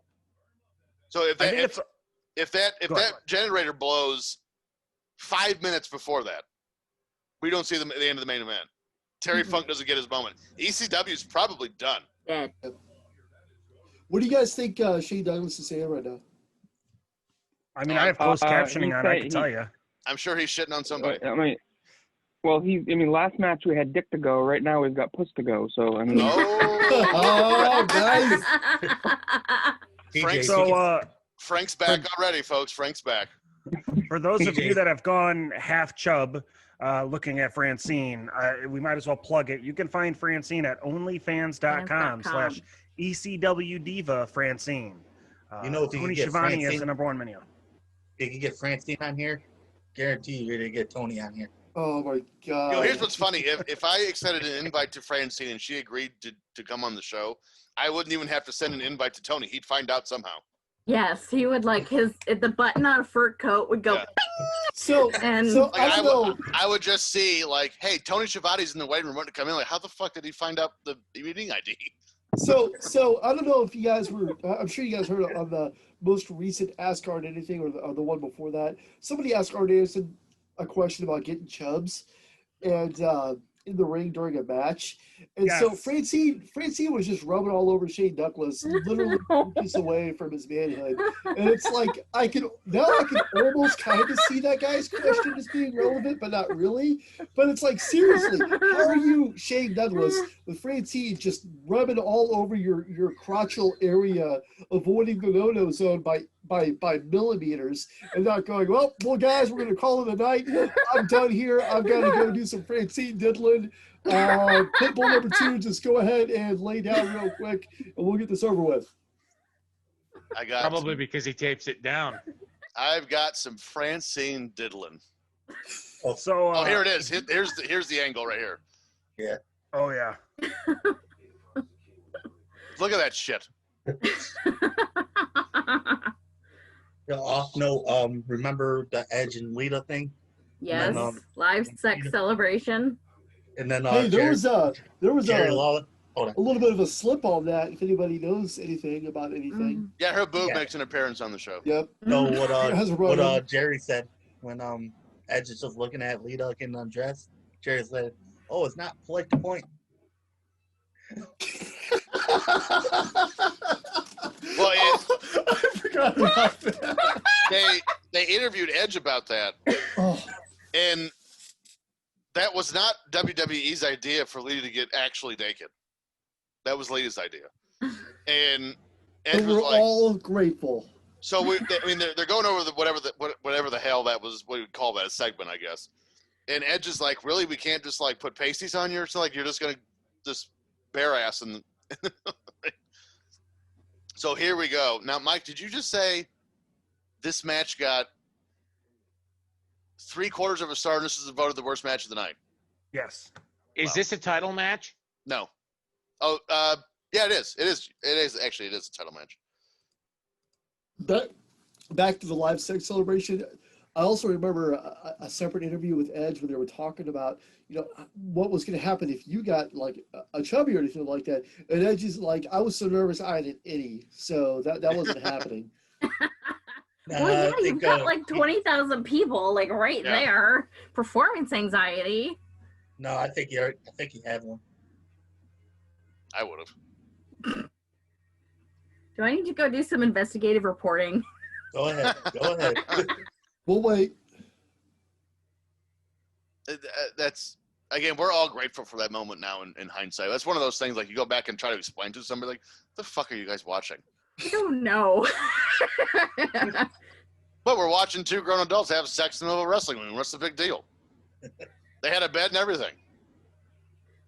It's consensual. It was consensual. That's good yes. shit, pal. And It Ric was Flair- good shit, pal. And Ric Flair coming out after. That was Ric Flair, he's like, all right, I heard there was a sex celebration. Wait, what do you mean this is an angle? This is an angle where this is a work? Ah, damn it. All right, fine, I'll go along with it. when he's coming down to the ring and doing the pelvic thrust. I lost him. Okay, I think Antonio might be right. I think there may have been a little stiffy there going on. Yeah, because those boxer briefs do not leave much to the imagination. Good investigative reporting there, Brandi. Trust me, he put Wait. You just went and looked at Edge's. She wouldn't looked at Edge's Peter meat. She's allowed I'm to, just Frank. I'm She's taking one allowed for to, the Frank. team. Are you sure that wasn't Seth Rollins? She's allowed to, Frank. You're saying that Edge didn't do a Shawn Michaels. Oh, I wish it was Shawn Michaels. Oh God, no, TJ, no, shh, no, TJ, no. I'm not gonna bite. Don't worry. You know what's funny was I was actually already flustered from whatever somebody said before that, and then she said, "I wish it was Shawn Michaels," and all of that exited my head. Speaking of Shawn Michaels, Frank, should we send you a copy of Shawn's Playgirl? No, I don't need to see that. No, we have you your sent it address. to me. All right, Yeah. Since we're at this level, I might as well go there. Best WWE female Playboy photo shoot. What you got? Hold Does on, it I'll be even right have back. to be a question? If you can pick one, you're on a Or desert Wilson. island and you need material to get you through. You can only Ashley pick Mazzaro. one magazine. Which one is it? Sable. Ashley Mazzaro. Candice Corey Michelle. Wilson. Thank you, Frank. I'm going. I'm gonna go. But I'm not gonna lie, this one is pretty good too. So we've Yeah. got two Sables and an Ashley. What else we got? God damn it, Frank! I was just gonna say China. Candice Michelle.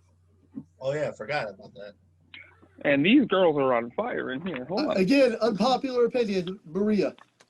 Maria she's is my number also two. very underrated. Let's I got to meet also Maria. reminisce that Eric Bischoff stopped Stacy Keibler from doing it. I Fuck that fucking man. hate Eric Bischoff. Oh, Eric those Bischoff, legs go on you for never watched this days. show, and I'm glad you never watched this show because you took away my boyhood dream. My boyhood dream did not No. come true. Phil, you know who I hate worse than Eric Bischoff? What's that?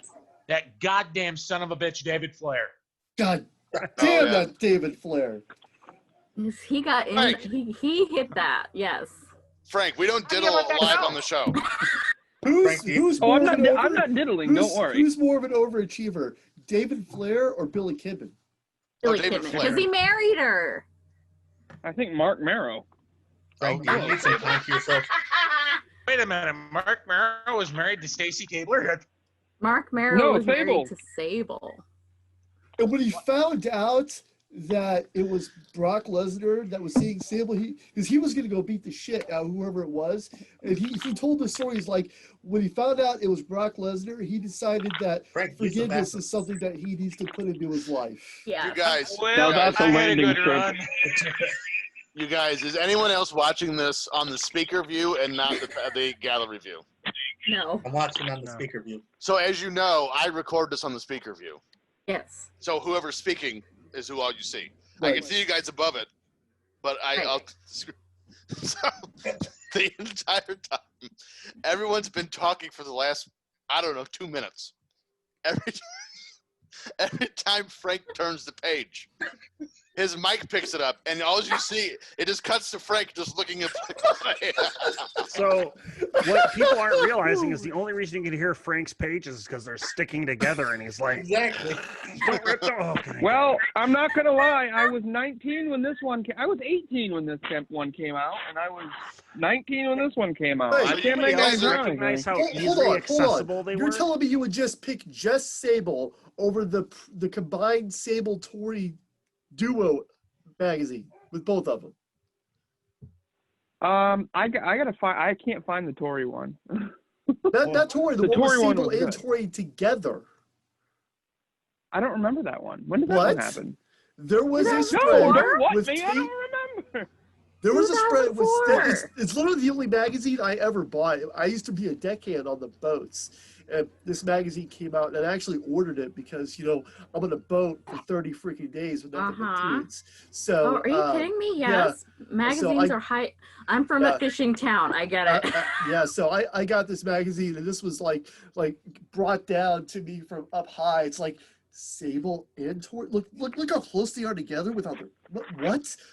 Oh my God! I'm gonna need about 26 seconds here, guys. So all of us just found out that Phil was a deckhand this morning, and apparently Phil was also a male prostitute while he was a deckhand. Silence. Well, honestly, knowing fishermen, because I'm from a fishing town, he's not the only one that did it that way. Oh, Not. I'm embarrassed. And this is why he goes, I'm embarrassed to say that some of the girls I was with, I don't even know their names. Embarrassed my fat ass. Quit bragging, bald ass. When he says he didn't know the girls' names, he meant he didn't know the guys' names. He didn't want to admit to that. Hey, I was pretty drunk for most of those. Frank, Francine, they sound the same. That's a very regular occurrence. That's why you stay out of a bar in a fishing town, especially if you're a woman. I'm Because just we're realizing outnumbered I'm like totally 2-1. Totally changing the subject here, but Henry, damn, bro, you got a lot of freaking markers on that map now. Where? Show me. Map. I'd See- love to go more in depth. Unfortunately, I'm still trying to find a webcam because those apparently popular. You need a second once marker the for me. pandemic started. You need a marker yeah. for me, and you need a marker for my Camaro's at. Oh, God. I He's can't make the already map got it. zoom in that far. Frank, This that was isn't on a fast. TV. You're looking at a real map. I can't make it zoom in that far. I swear to God, when I get my car, I'm gonna do the next Top Gun Theater from when I get my car in my car. Phil, It's on my phone. Phil, I'm about to cut you from the show. With Phil, how are you gonna how it's gonna be like 3 or 4 years by the time you can pay off that 4,300. Yeah, we Yeah, probably you're won't even have a show by the time you get the Like what happens See the first? You share pay the line? car off or you pay the motor off? I probably at this point, it seems like I'm gonna pay the car off, but like I said, my wife's got it, so we're good. Oh, okay. She's my sugar mama. How much do you owe on that Camaro? I owe $9,100 on the Camaro. Oh, okay. If you, I thought for a second you were going to say 90 grand, and then I would have kicked you out of the show. Okay, that's if I have like no, they didn't even have it. Like they didn't have like an Exorcist level Camaro back in 2010. The best you could get was what I have. So What happens first? You get the Camaro or the Tennessee Titans actually play a football game? the Camaro, Now, sure. And fuck you all. now we're getting so. See, now this is real life stuff here we're talking. We ask the questions no one else will ask. Yeah. pretty If I much. remember The correctly, Titans are gonna play on Tuesday. isn't the guy I in the can't bike tell helmet? about that right now. Isn't the guy in the bike helmet? Is that not Rick Rude? Is it? I believe that ends up being Rick Rude. There are other people to smash besides Francine. There's that Oh. guy with a goofy looking tie. Hey, you know what? I just I realized I was can more of a probably Beulah I can fan probably myself. be Pitbull number 2 for What Halloween. the? Oh, There's the other pit bull. Halo Yeah, and so- all. So the guy in the leather jacket closest to the camera right now in the black helmet, I think that's Rick Rude. Or at least it's going to be. I should say that. I don't know if that's necessarily Rick Rude, but I think it ends up being Rick Rude.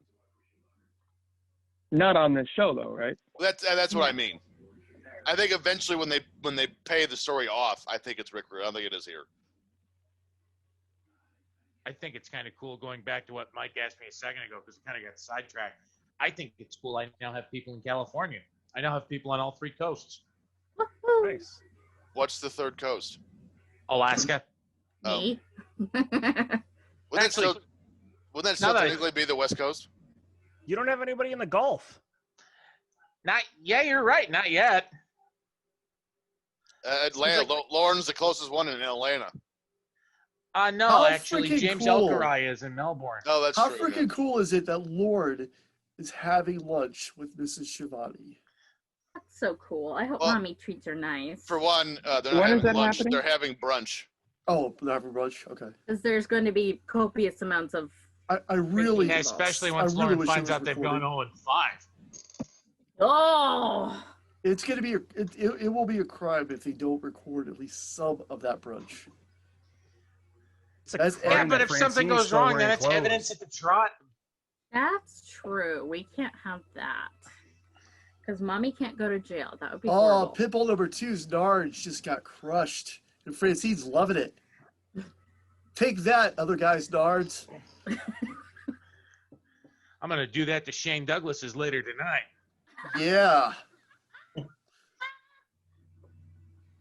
Well, Tammy Lynn Sitch is doing that to Shawn Michaels right now. Oh, Are we sure she's doing it to Chris Shawn Candido Michaels and not to stands Bret outside the Hart? door. Waiting for his turn. I'm gonna listen to that Hey, episode sweetheart, again. Tammy, are you in there? For real, TJ, we can get Sunny on this show. I guarantee she's going to take bookings when she gets out of jail. Yeah, I'm like, right now she's in jail. We're gonna have to pull some money together for that one, Hey. guys. Is she in jail for drugs? Is that what she's in there for? No, she Uh, violated her parole. is Yeah. it it drugs was or for- I think it's DUI? parole violation. Yeah, parole violation for the DUI Mike, stuff. Mike, we need research. Hey, don't look up the videos on Sunday. Look up the why she's in jail on Sunday. That's our gimmick attorney, not our I don't- statistician. Oh, that's I don't Matt. even have to look up videos. Yeah, I our have them all gimmick attorney saved. is not We need here. stats on why she's in jail. I have all the videos saved. Oh God. Wait, you do, TJ? No, that's what Mike said. Oh, okay.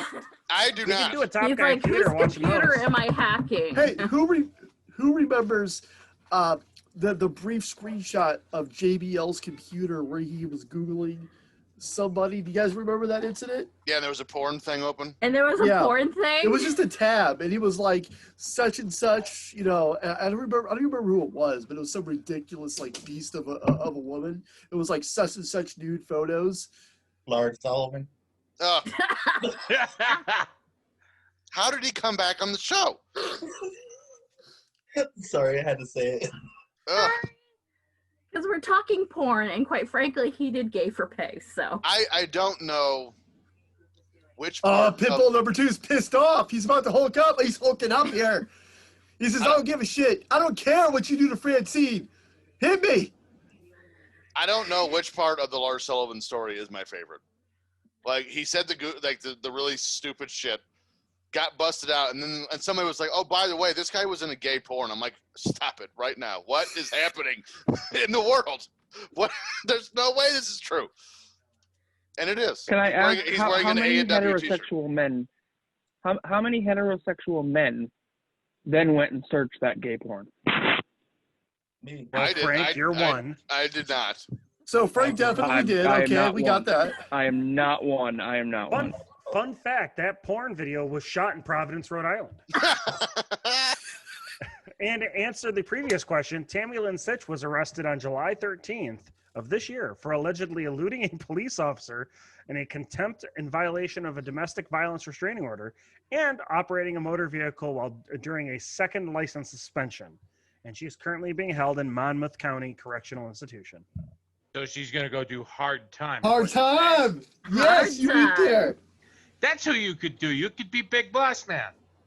Now I'm going to pull up her jail mugshot that they took when she got. It's going to be booked. the most beautiful jail mugshot that ever existed In the history of our great sport. in the history of a great sport. Well, if DUIs are a sport, then my dad is like the Ric Flair of DUIs. Real Why are quick, you this still match wearing is that not dress, Francine? under a star. Well, good question. What'd you say, Frank? I said this match is more than just a quarter of a star. I think Yeah. it's 3/4. I don't know So what. Francine is more than a quarter of a star. Yeah, that's why it's 3/4 of a star, not a quarter star, because Francine's in it.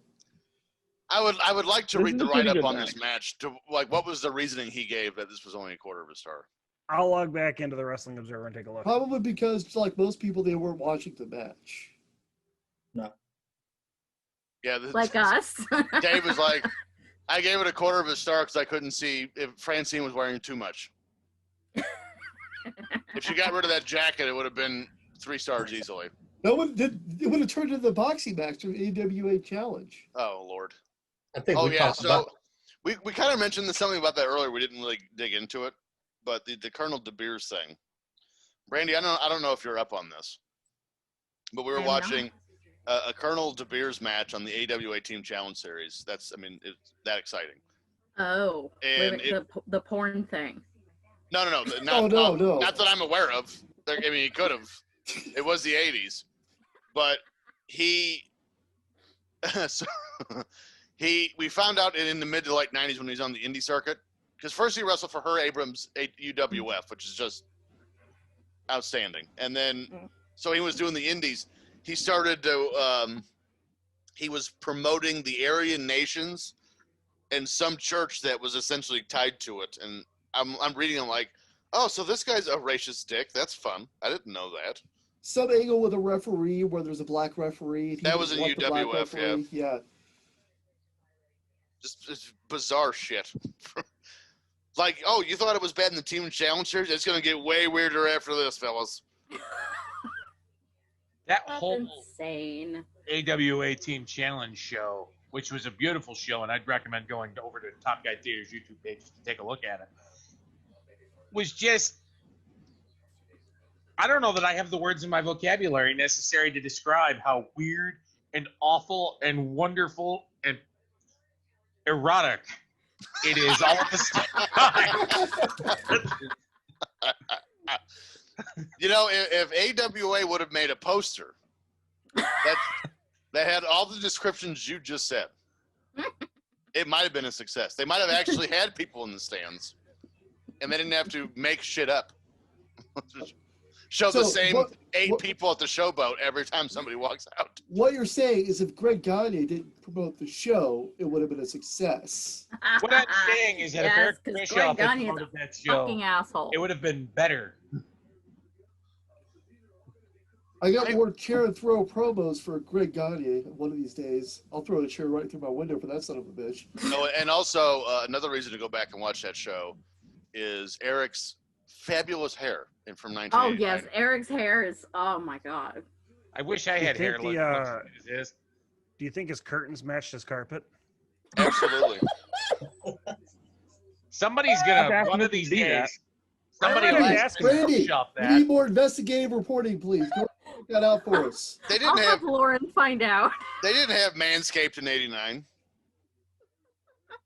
There was no what's it called, the lawnmower 3.0. Lawnmower 3.0. I almost said bulldozer. I don't even know what that. I don't want to Hey, know what I that have is. the lawnmower 3.0. We believe you, Frank. Yeah, no, I know more about Blue Chew and the Lawnmower 3.0 and the crop. I know more about that stuff than I ever needed to know. So, Frank, do you shave it into a heart? Like, what's your pattern of choice down there? Yeah, I just zoop right out. It's gone. It's all gone. I don't want. Oh, you're Brazilian. You go Brazil. I'm a Brazilian. Wow. Wait, no TMI. I'm going to remute now. TMI. You are a terrible photographer. You should be taking pictures of Francine. I'm sorry, I forgot I was live. What were we talking about? I think we talked about porn more than this pay-per-view. We've talked about well, that's because there's a bunch of half-naked women in it. But We were just talking this about Chris Candido. Oh. we were just talking about Frank's shaven ding dong. That's what we You were just talking said about. half naked women the moment Chris Candido hopped in the ring, so I think he thought that maybe his wife was back in the arena. It's like, finally my shot. No. He got by Shane Douglas. And then you see Ric Flair off the corner. Come here, honey. Let's go ride Space Mountain together. Woo! We've hit our stride today, guys. We've really hit our stride. Oldest ride, longest line. I actually had more stuff to ask Frank, but I don't remember what any of it was anymore. Yeah, let's get off that You subject. I can't don't top even know asking why Frank I how he engaged it. manscapes. What are you going to ask Frank after I that? don't know why I engaged it. See, now, when you edit this show, you need to put up a little thing that says, he's single, ladies. Done. Consider it done. And then it With should be his like, address. been married twice, needs one more to be Ross from Friends. I'm Is definitely putting your Francine address up still there. married? Oh, they're gonna take the What's that? mask off. Oh, here we go. I'm definitely putting your address on there. Pretty hate No, mail. you should at least put his phone number. Oh on yeah, there. this is the debut of Rick Rude. Look at the robe. The robe should give it away. That's a Rick Rude robe. I love to have a mask just long enough to cover his mustache. Considering it says simply Simply ravishing on the back. Ravishing. I know. It's not Seriously. simply ravishing. I wonder who it is. That's definitely Ric Flair. You guys, you're all wrong. That's Buddy Landell. Oh, look, his kiss just killed Francine. Well, yeah. She's The Rude selling it hard. Awakening. That's Rick Rude. Oh, that, yeah. Yeah, that is Rick Rude. Then okay. Yeah. Oh, the swerve, bro. Wait a minute. You're not Rick Rude. You don't have the porn stash. Is that Brian Lee? What the hell are you doing here? It is. Yeah. Is that fake Taker, right? Yeah, I think so. Underfaker. Oh, he's doing the choke slam. That's definitely Brian Lee.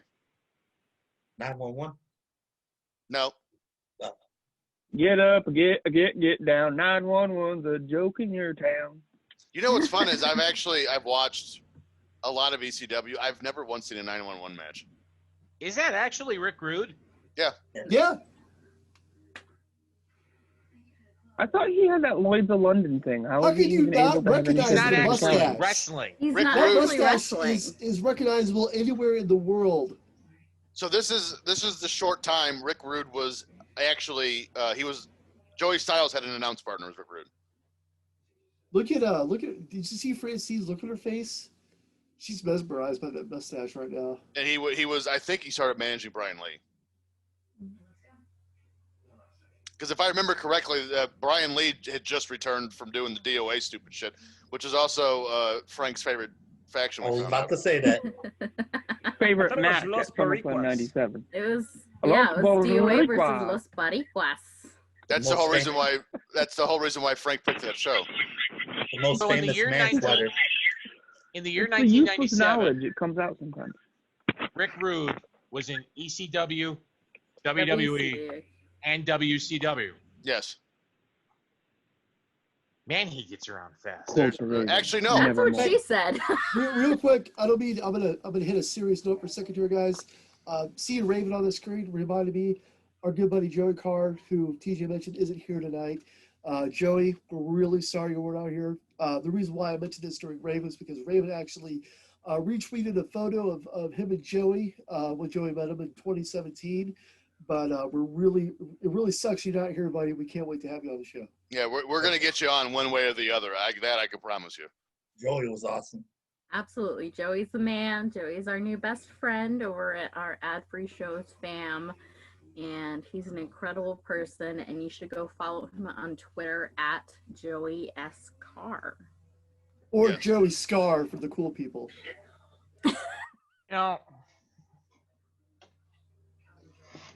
that real quick segue off that is, Frank, if we're going to be advertising that you're single, can we get like a GoFundMe together for Phil's Camaro and put that on the screen too? Oh. Yes, do it. Oh You know my what? God. I won't say no. If y'all gonna go me together for my Camaro, if you guys, I will shit you not. If you guys find a way to come up with money to pay for my Camaro, I will travel individually to each and every one of your houses. And he will including show you Brandi, his ding dong. and I will show you my ding dong, and then I will shake your hand. If you guys pull that off, that would be that would be the biggest swerve, bro, since Hogan joining the NWO. Hey, Brandi, Phil. do they have ferries that go to your island, or is it only by plane? There is ferries that come here, yeah. Okay, Phil? let's make sure, because this way you Yeah. get the Camaro there. Instead of Yes, he you can bring coming the to Camaro. coming here where I live and showing me your ding dong if we get your car running, can you instead take me to Rhode Island? Because I kind of want to see Providence. Wait, Frank. Hey, you're actually supposed to pose on the hood of my car in a bikini still, Henry. So you have a stake if you get my car back. You guys, you just tied in like every running gag in the show we've ever had in one solid storyline. This has been outstanding. Talent. It's instead of coming to Indiana, can you drive to Cody, Wyoming, and try and meet up with Bischoff for a beer? I tell you what, here's the thing. I actually have flight credit because I didn't get to go to Disney World. I'm not harping on the Disney World thing, but because I didn't get to fly, I have credit still. So if for some reason, as been in the rumor and innuendo, we have a get together in Cody, Wyoming at Eric Bischoff's house, as opposed to Huntsville, Alabama, I've got the credit to fly there. So, I can take a weekend and go over there and tell Eric, because Eric has been quoted on 83 Weeks as saying, hey, if a top guy rolls into town and wants me to meet up with him for drinks for an hour show around Cody, Wyoming, give him a heads up and he'll do so. So I've got the in. I think we all just need to find a way to show up together. Yeah. Mike, We'll make we our all own top come to guy you. weekend, damn it. We Mike, come you to gotta you, and then we all just tack into your Camaro and drive out to Wyoming. I So can he- get 4 people. So 4 he gets people. to take one and one other person. Dibs. Yeah, we're Mike, done. you gotta come. Mike, you gotta Like, go to we Rhode keep Island talking about just this like road trip stuff. Like, we come to the wait, seriously. Henry and Antonio, you come to me, and then I will drive to Phil, and then we'll all just fucking caravan there. Wouldn't it just be easier for Antonio to come to me, and then Yeah. you come to me and take me and Antonio, and we caravan out to Wyoming? Okay, well, Because however you'd have you to come figure it past out, here to make your just way. do it. Here's I dress why. like this. Here's why Frank. I know dress like Frank. this. I know Frank and I still have heat because he just said, "Oh, I'll just drive to Phil." But meanwhile, he's going to drive right through where Mike and I live. No, well, I'll come get you too as well. So legitimately, I gotta. Well, we wait. have a, what- we have a plan for Huntsville. If we go to Huntsville, you're actually going to get a kind of a watch-along car trip with me, TJ, Carl, and Mike. Yeah. Sorry, me, Matt, Carl, and Mike. Matt, I'm sorry. Matt Levitt. Yeah, Matt Levitt. And Well, Mike's going to be wait. in it now too because he lives 40 yeah, minutes from me. So yeah, there's going to be a kind of a watch-along, drive-along with us as we travel to Huntsville for the Top Gun weekend. We're going to have to Well, figure out how to have Where am I gonna footage sit? for both cars. Am I sitting on the roof? Yes. So I got a brand new car. I'm willing to drive anywhere. you got Somebody's drive getting a everywhere. Wi-Fi capable vehicle. I think I do. that Ford My- Escape. Really? I got a brand new 2020 Toyota Camry XSE. It's got every friggin' little thing you need in it. Frank- It's Wi-Fi enabled. I just got to Frank? click on a button in Toyota and do it. Are you All we getting need that is a sweet, webcam. sweet Tony Khan money? Do I have sweet? No, I got sweet. I live at home money.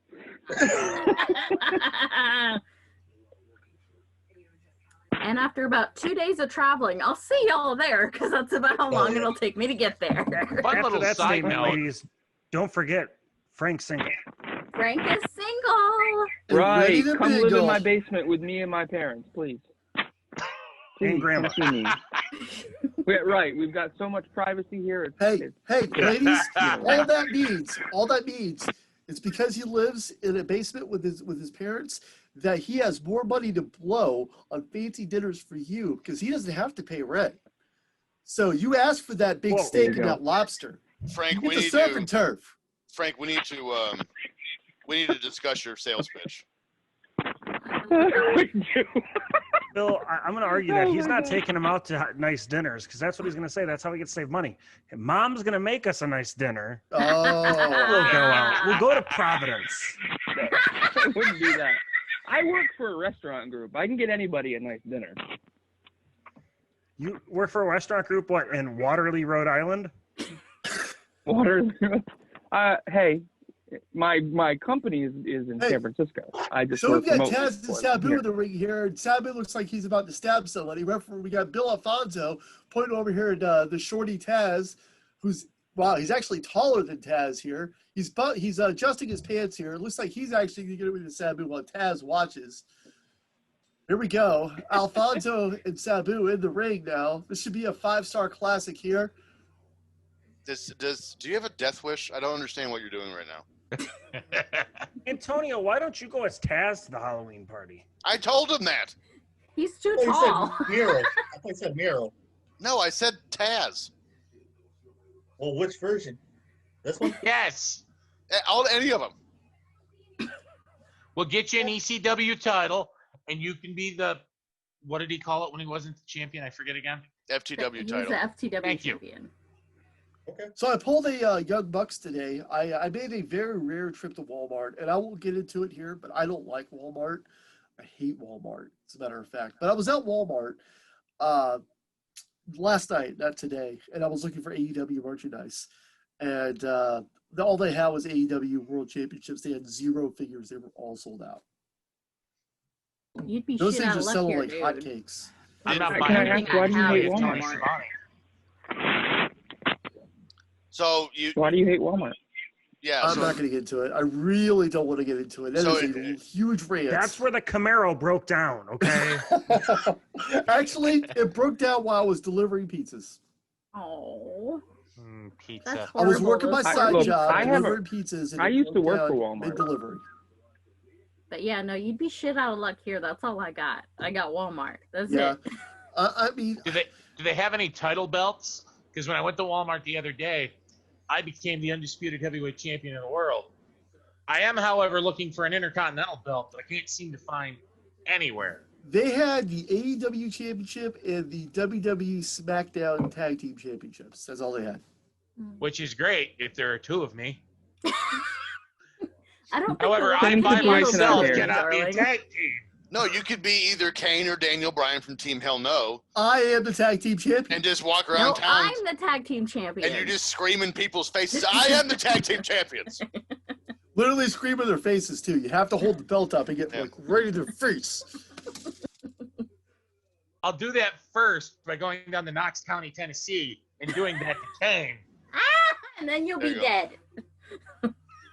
But it'll By the make way- for a funny story. I would just like to say that this title above my head right here, the Winged Winged Eagle, Eagle. is legit. It is not. Well, I mean, it's a replica. It's not an actual ring worn, but it's heavy. It's not plastic.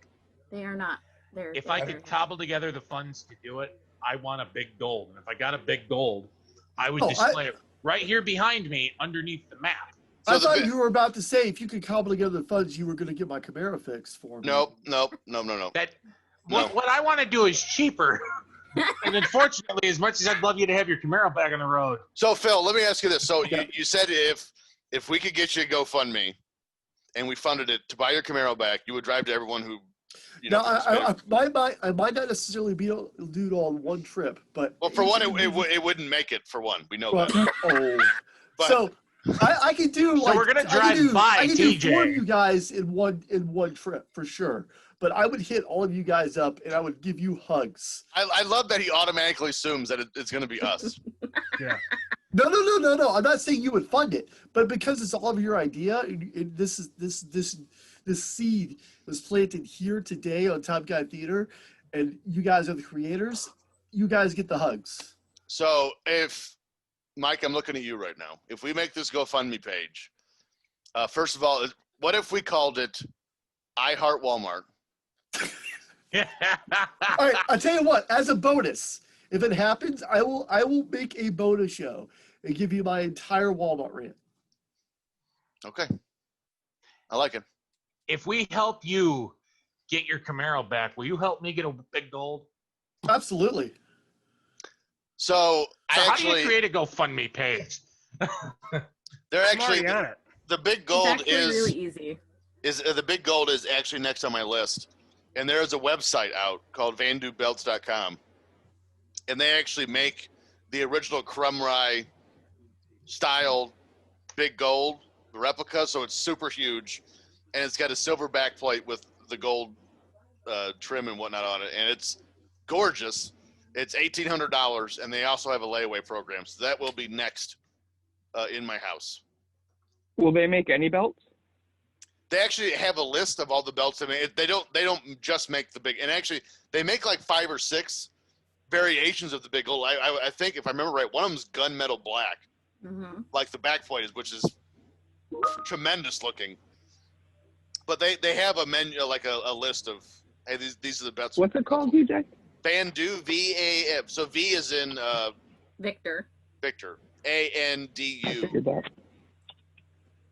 Sabu and Taz in the crowd here, Vandu belts. duking it out. Sabu's bleeding heavily. He's done the blade job, clearly. No. There's So about 3 minutes into this match, Sabu got his nose broken. Oh. So that's hard way. So that's real blood. Yeah. Yes. Why is Bill Alfonso just standing there on the ropes? Why are you That's what he questioning what Bill does. Alfonso does? Because he's Bill Alfonso, bro. Who's Bill Alfonso? What? Oh, he was Taz's manager. Oh, Slash Sabu's manager. Also a former WWF referee. he's got a whistle like he's ready to throw a flag for intentional grounding in a He football is. game. He is, going to. and Wait, he will Henry. blow that thing all through Henry, the are match. you seriously unfamiliar with Bill Alfonso?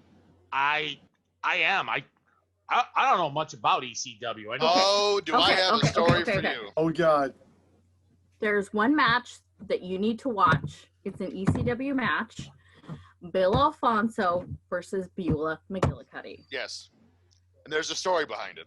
Yes. So this is all true, by the way, according to Paul Heyman. Mhm. There was a mole in ECW around this time that was making it easier for WCW executives and WWF executives to get a hold of ECW talent.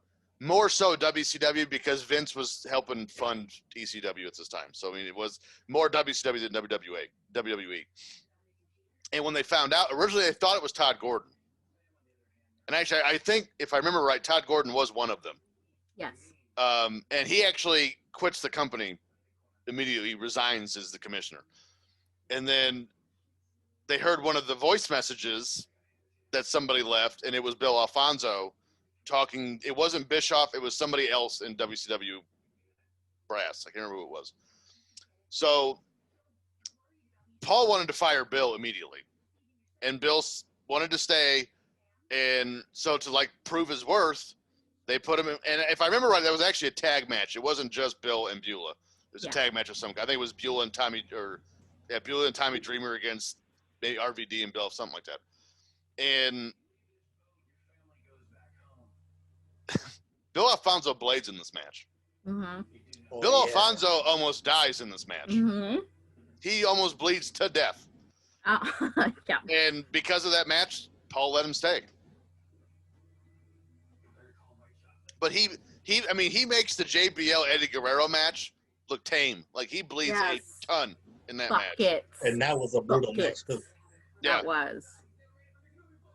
I forget how short Taz is until I see him in the ring every damn time. I was so into Taz especially when he came to WWE in 2000. Was it 2000 or 99?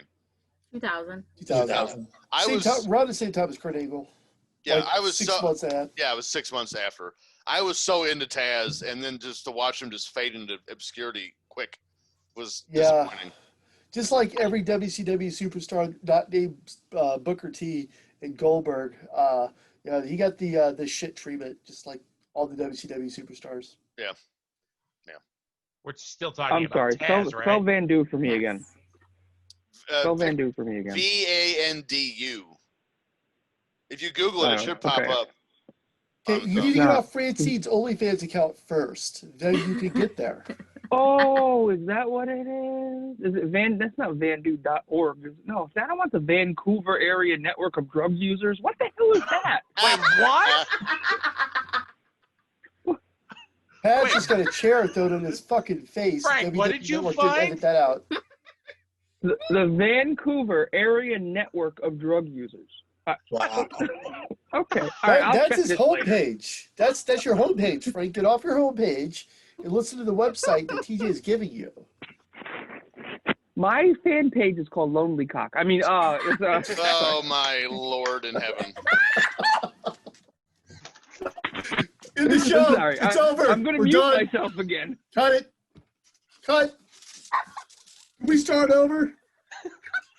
Oh my God, I've never seen Henry that red. Look at Henry.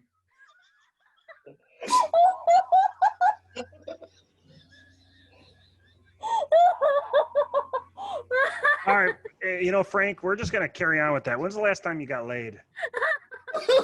You do not want me to answer that question. Oh Be my honest, was it God. before or after the new millennium? Let's see. I got divorced for the second time in 2018, so there's your answer. What, 2016? 2018. Shut up, 26. Please.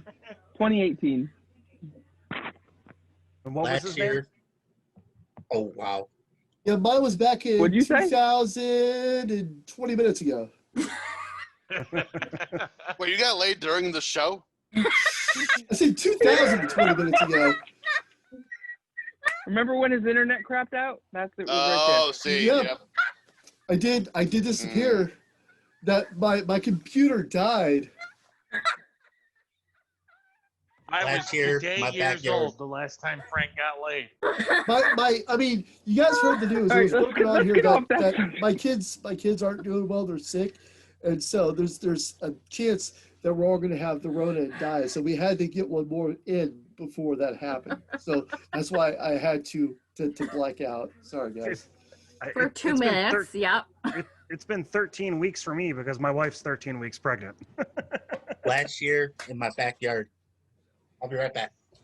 Did you Let's wait? see. Did you say last year? Did he say last year in my backyard? Yes, And then he last said, "I'll be year right in his back." And then he backyard. leaves. He's like, "Here's a bombshell. I'm gonna go take a shit. I'll be right back." No, he's going to go get the Polaroids he took while he was doing it. Jesus, there.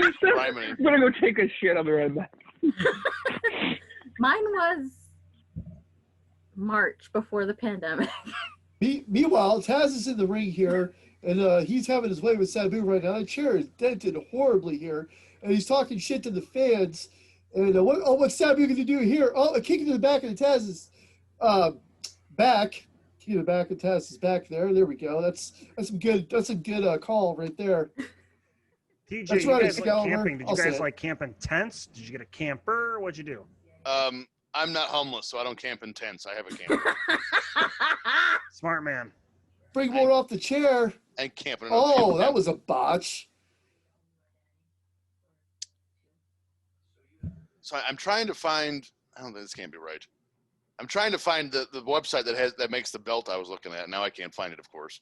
Is it possible it's Fandu? Fandu? I think it is. Yeah, I think I had it. I don't know what I got. I found Fandu, but I couldn't. TJ, you're looking to get a custom belt? Like you're gonna have it customized? Yeah, they make them all to order. Okay, well that's I found. All right, I found Fandu, but like I want to get a winged eagle like the one behind you, but I want it to be like not from WWE shop. Right? Is The that where Winged that one's Eagles from? is my all-time favorite belt. It's the most mine beautiful too. world That's the one title. I want. It is the most beautiful Yeah, world title. that's the one I want. Let You me know what? ask- I don't mind the one after it too. The one they gave Stone Cold Oh, the after big he eagle. won it from Sean. Yeah. The big eagle. Let me Yeah, I ask like this, that guys. one too. I put a I poll up liked on it on the Twitter. blue strap, not the black strap, but the blue strap that they originally Right, came yeah. out with. That was nice.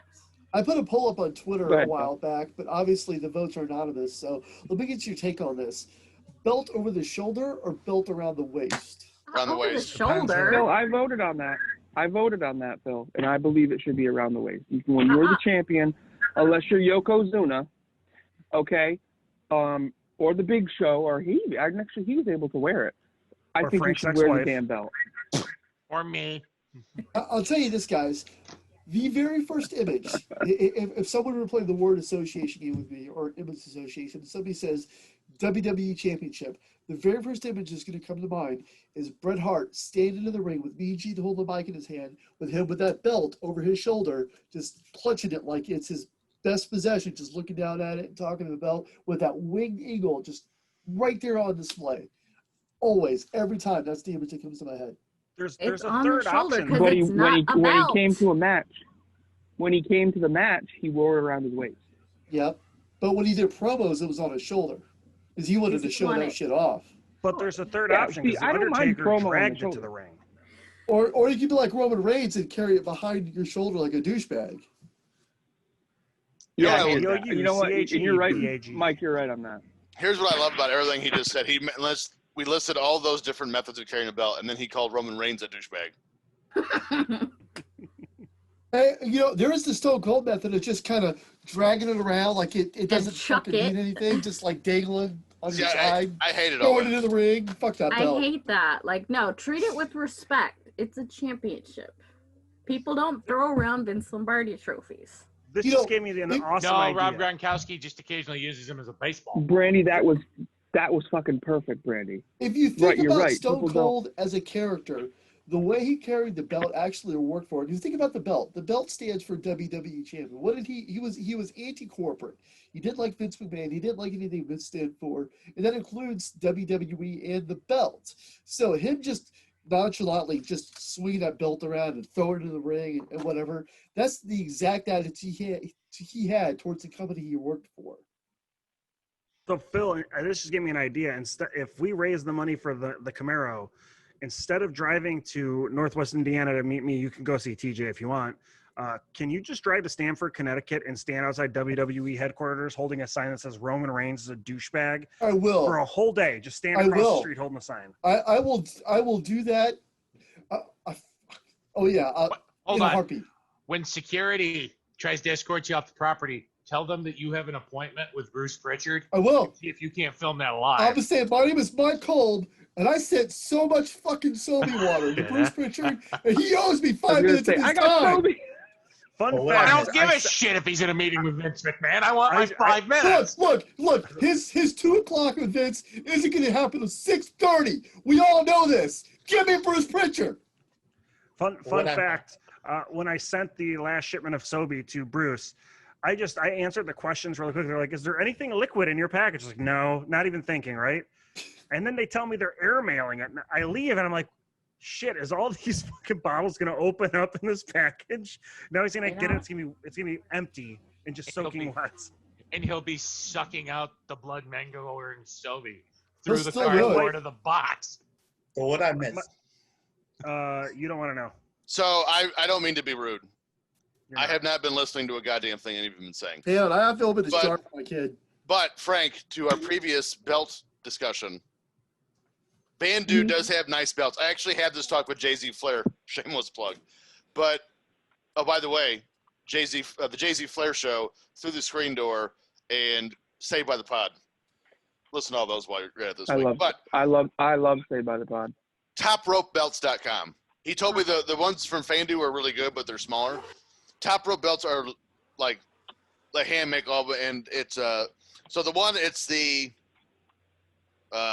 crumb rye style, jeweler style big gold belt is $1,895, Yeah, I see it right here. Yeah, that's friggin' beautiful. and that will be on my Wow. wall.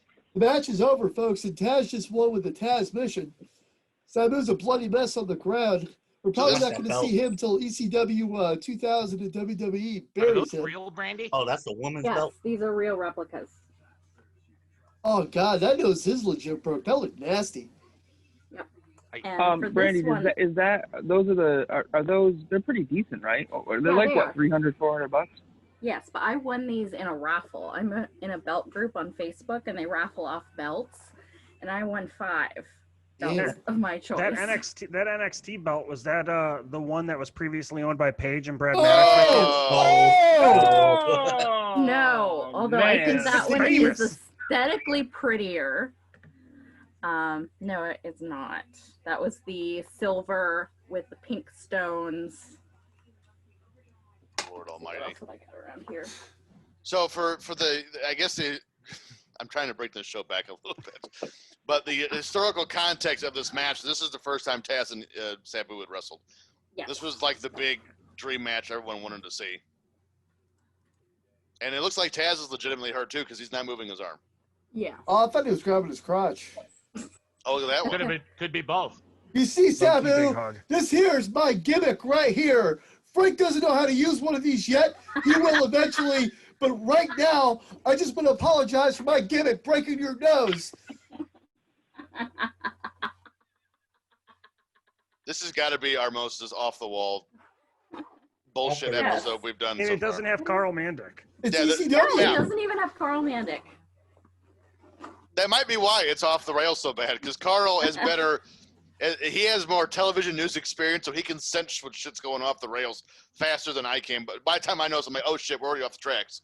Well, It's too late. You We're in the can't ditch. you can't pay attention to a TJ because you're too busy looking at topropebelts.com. Yeah, This and one is so big and so heavy. That's what she said. I knew that. you have to talk, Brandi, otherwise we can't see it. That is the IC belt.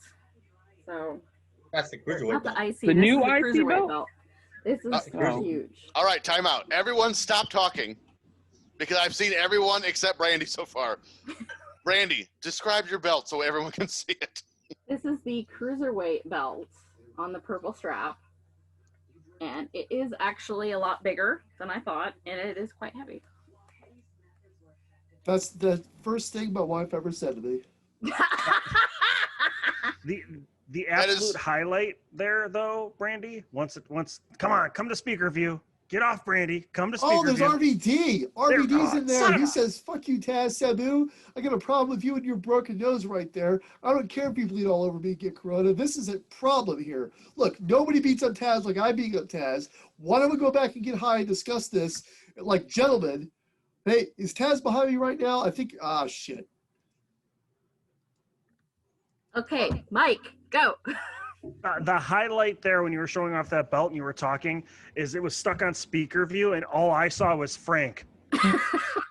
Just like staring with his like mouth half open while you were talking about the I belts. did not see that. See, this is why I watch these in gallery views. Why I don't you see guys everybody go to else in real gallery time. view? That's what Yeah, I'm at. I look gallery view. I'm always a 'Cause I gallery want to see view. what the millions of our fans are seeing. Actually, Mike, for a second here, I want to pivot and do a quick segue. Oh. Not that kind of a segue. So you had mentioned, TJ, that Joey was supposed to join us today, but due to circumstances beyond our control, Oh, shit. he wasn't able Sorry. to. Right. I wanted to take a second because I started talking to him a few minutes ago. I want to just do something real quick. I'm going to go off the rails for a moment in my way. Behind me, what everybody else sees and what you guys know about, I, about 2 weeks ago, bought this map. Decided that I wanted to use it for a different purpose than what I'm using it for now, which is why you see all the multicolored lines on it. I made the decision on my own after listening to a couple of you guys talk, because I couldn't remember for the life of me where half of you were even from, because my memory is shit, to start putting people on the map, and then I had an idea. I made the decision to start taking our top guys, both from here in the United States, which is the map you see behind me, and from around the world in the map that's over on the other big wall that at the moment we can't see because my technology has limitations, unfortunately, and start plotting where everybody is. Joey wasn't able to join us today. However, I did get him to tell me where he's actually from, which unfortunately isn't on my map in a clean place like some of these are. But while we are on here live, since I have the ability to do it, I have now added our friend Joey to my map, somewhere approximately in between Cincinnati and Dayton, Ohio. I doubt that's on the right spot. I'll fix it later. But he's now on the map. Very good. I also told him that I would briefly explain what the map's for, because I don't remember if I've ever done it anywhere else. I think so. Henry, do you actually label on there who's in those cities? I write down names. Like, for example, I'll use mine. I don't know if you can see it. Like right here into Pennsylvania, going up into the southern tier of upstate New York. That is actually me. I am on my And own you write map. Henry on there. Uh-huh. The only person whose actual first name I don't have, earlier today I reached out to one of the Sad News Bears. You plugged him a second ago, TJ, JZ Flair. I've followed him on Twitter for a couple of months now. I got him to agree to let me add him to my map. He is right here under my finger. I don't know if I actually see that on camera because I can't really tell. Yeah. But I don't actually know his real name. And as far as I'm concerned, it supports his gimmick better to just call him Jay-Z Flair because my handwriting is not good enough to put Bojangles champion on one of those tiny plastic flags. Quick shout out to Sad News Bear, Corey Ryan Forrester. I have to admit, I wasn't like a huge, like, I'll check out Sad News Bears every now and then, but, you know, it's not like my, oh, fuck, I got to watch a new episode of Sad News Bears. That's on me.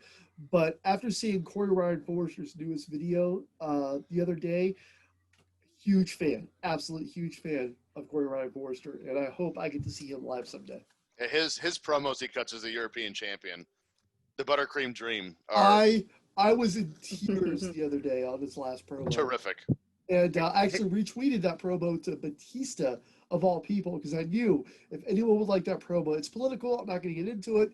I'll never get into politics on this show. But I might. Batista absolutely went apeshit over how much he loved that. Yeah. And then he retweeted it. And now Corey Ryan Forrester is a super mega star. You're welcome, Corey Ryan Forrester. Didn't Thanos respond to it too? What? Josh Brolin. Yeah, Josh Brolin actually commented on it. Yeah. Josh Thanos Brolin, himself.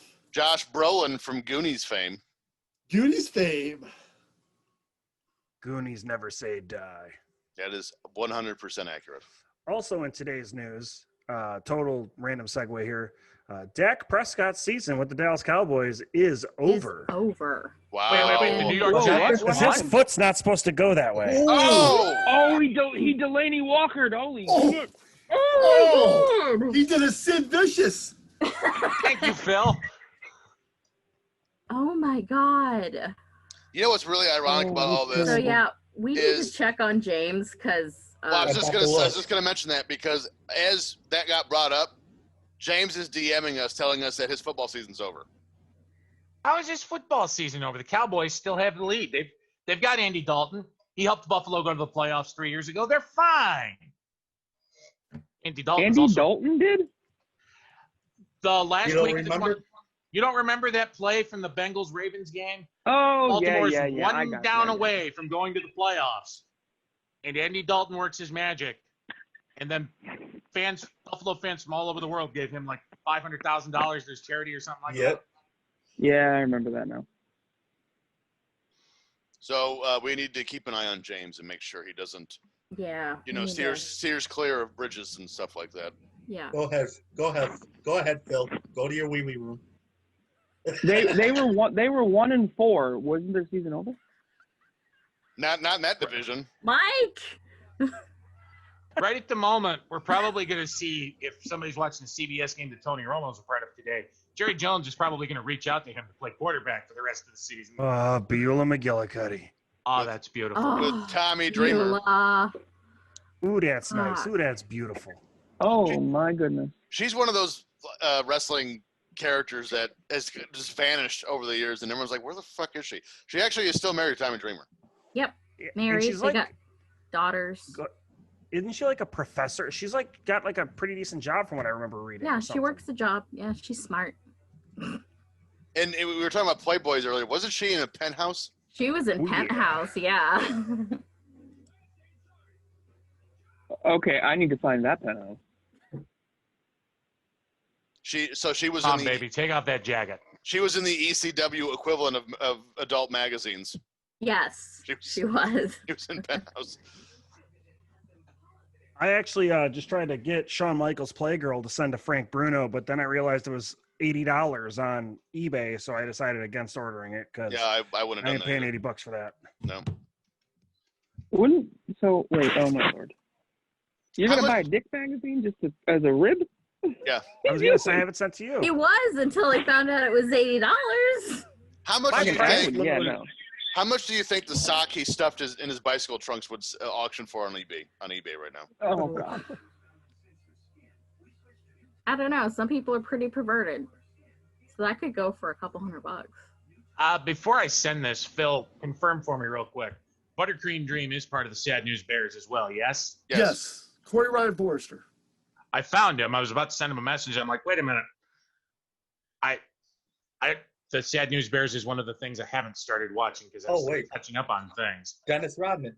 That's not Dennis Rodman. That's That's not. That's No. Thomas Rodman. Thomas Rodman. Oh, That is a cheap knockoff of Dennis Rodman. It actually looks like Ernest the Cat Miller. How do we know it's not? Well, it's they haven't zoomed in on anybody. The camera's still super far away, so I can only see and plus my browser's smaller, so I can only see like shapes of people. And I also did not realize right away. I thought 7-Eleven was a ripoff of 911. It's a spoof on 6. Yeah, I just saw it here. There's a great friend of someone else's show, Blue Media, is out there right now. Yes. Yeah, and speaking of sad news bears, somebody we know is actually going to be an honorary sad news bear. What? Well, Who got in? Vinny was. Is there another one? There Oh, will it's be you? me. What? What? Oh my God! I'm waiting for Silva to let me know when they can tape. But yeah. That is so freaking cool. I'm going Holy to be a shit! Did sad I news hear that bear. right, Brandy? Yes, I'm going to I be a heard sad that right? bear. Was that a Top Guy How did they Theater just- how did exclusive they right there? decide? Did you just That break is that a Top here? Guy Theater exclusive. I haven't said anything to anybody. I haven't even told my boyfriend yet. Oh my God! So are we your boyfriend now? I fucking hate you guys. Well, I Vinny, am pretty lonely. You and Vinny both. I know. Wait, no, Wait a it was minute, so how do they Antonio who decide? said I was pretty, so. TJ, I don't think the Sad News Bears would know what to do with somebody like you. Oh, But they put they it would know. on the Patreon feed. If any top guys or top gals would like to be part of the Sad News Bears, comment below. And Were you I got top? picked. Were you the first one?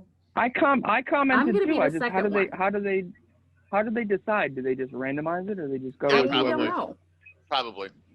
Frank, they saw your picture and They said, pass. "Look, there's only 3 top Thank you, Mike. gals." I figured And something Lauren's was already coming got from it you. in, so we need a top gal on here because we can't be sexist. We have to fill that void. Makes And sense. you have a vagina, so would you kindly be on the show with us, Brandi? Yeah. Was that kind of how it went? Pretty much, yeah. Okay. Phil, did you do blow before the show started? I did blow about 20 seconds ago in the bathroom while I was using the wee-wee room. God. You were all over the place today. Oh, there's a speaking Frank of blow. and Antonio both are MIA right now. I know. Well, Frank's still looking at the OnlyFans for Francine. Well, Sandman And, just lost his first blood match. Yeah. Frank, anybody else realize Frank had those Playboys eerily close to him and then all of a sudden went away on the camera? Yeah. Like, Yeah. click. He must have found the Francine or the Francine. He The must Beulah penthouse. he must have found the Sable Tori Wilson twofer. Yeah. Oh, by the way, I'm gonna send a shout out to Mind of the Meanie podcast as well. Oh, Antonio's back. Yay! Did you get another tall boy? Yeah. Antonio, I will Venmo you right now if you shotgun that thing right now. Oh, shit. Come on, $20. Venmo you right now. No, I'm good. Okay. Probably Hey, probably you know what? next, You know what? probably next time. I get another one of these. I'll shotgun the shit out of this right now for $20.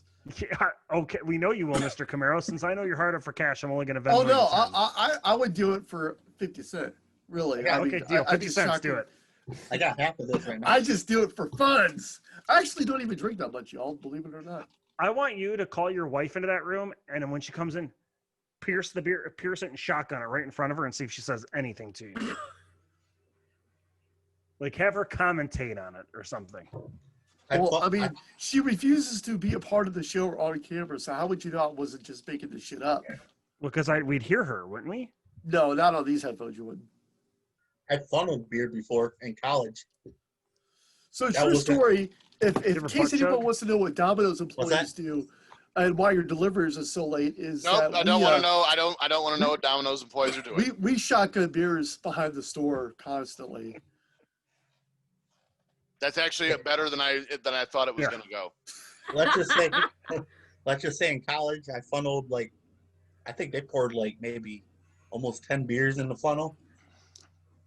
Next morning, the toilet in our dorm bathroom, different color. So, That also went in a better place than I thought it was going to go when it started. true story. I will never funnel a beer, and I'm the reason why. I went to a bachelor party, and the bachelor gets down on his knees and gets the funnel right, and they dump 4 beers in there, and I threw a Viagra inside the thing. Oh, Just Lord. he took it, right? Yes. Few hours later, the strippers are dancing on him, and he's complaining about his testicles hurting way too much, and he's just got a raging stiffy.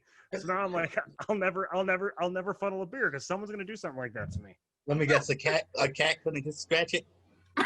You got it. The worst part. No, of that I bachelor didn't party, find that Playboy. It's a penthouse. Darn you're it, looking for a Frank. Playboy. My sweet, awesome ex-wife called. I had to take that call.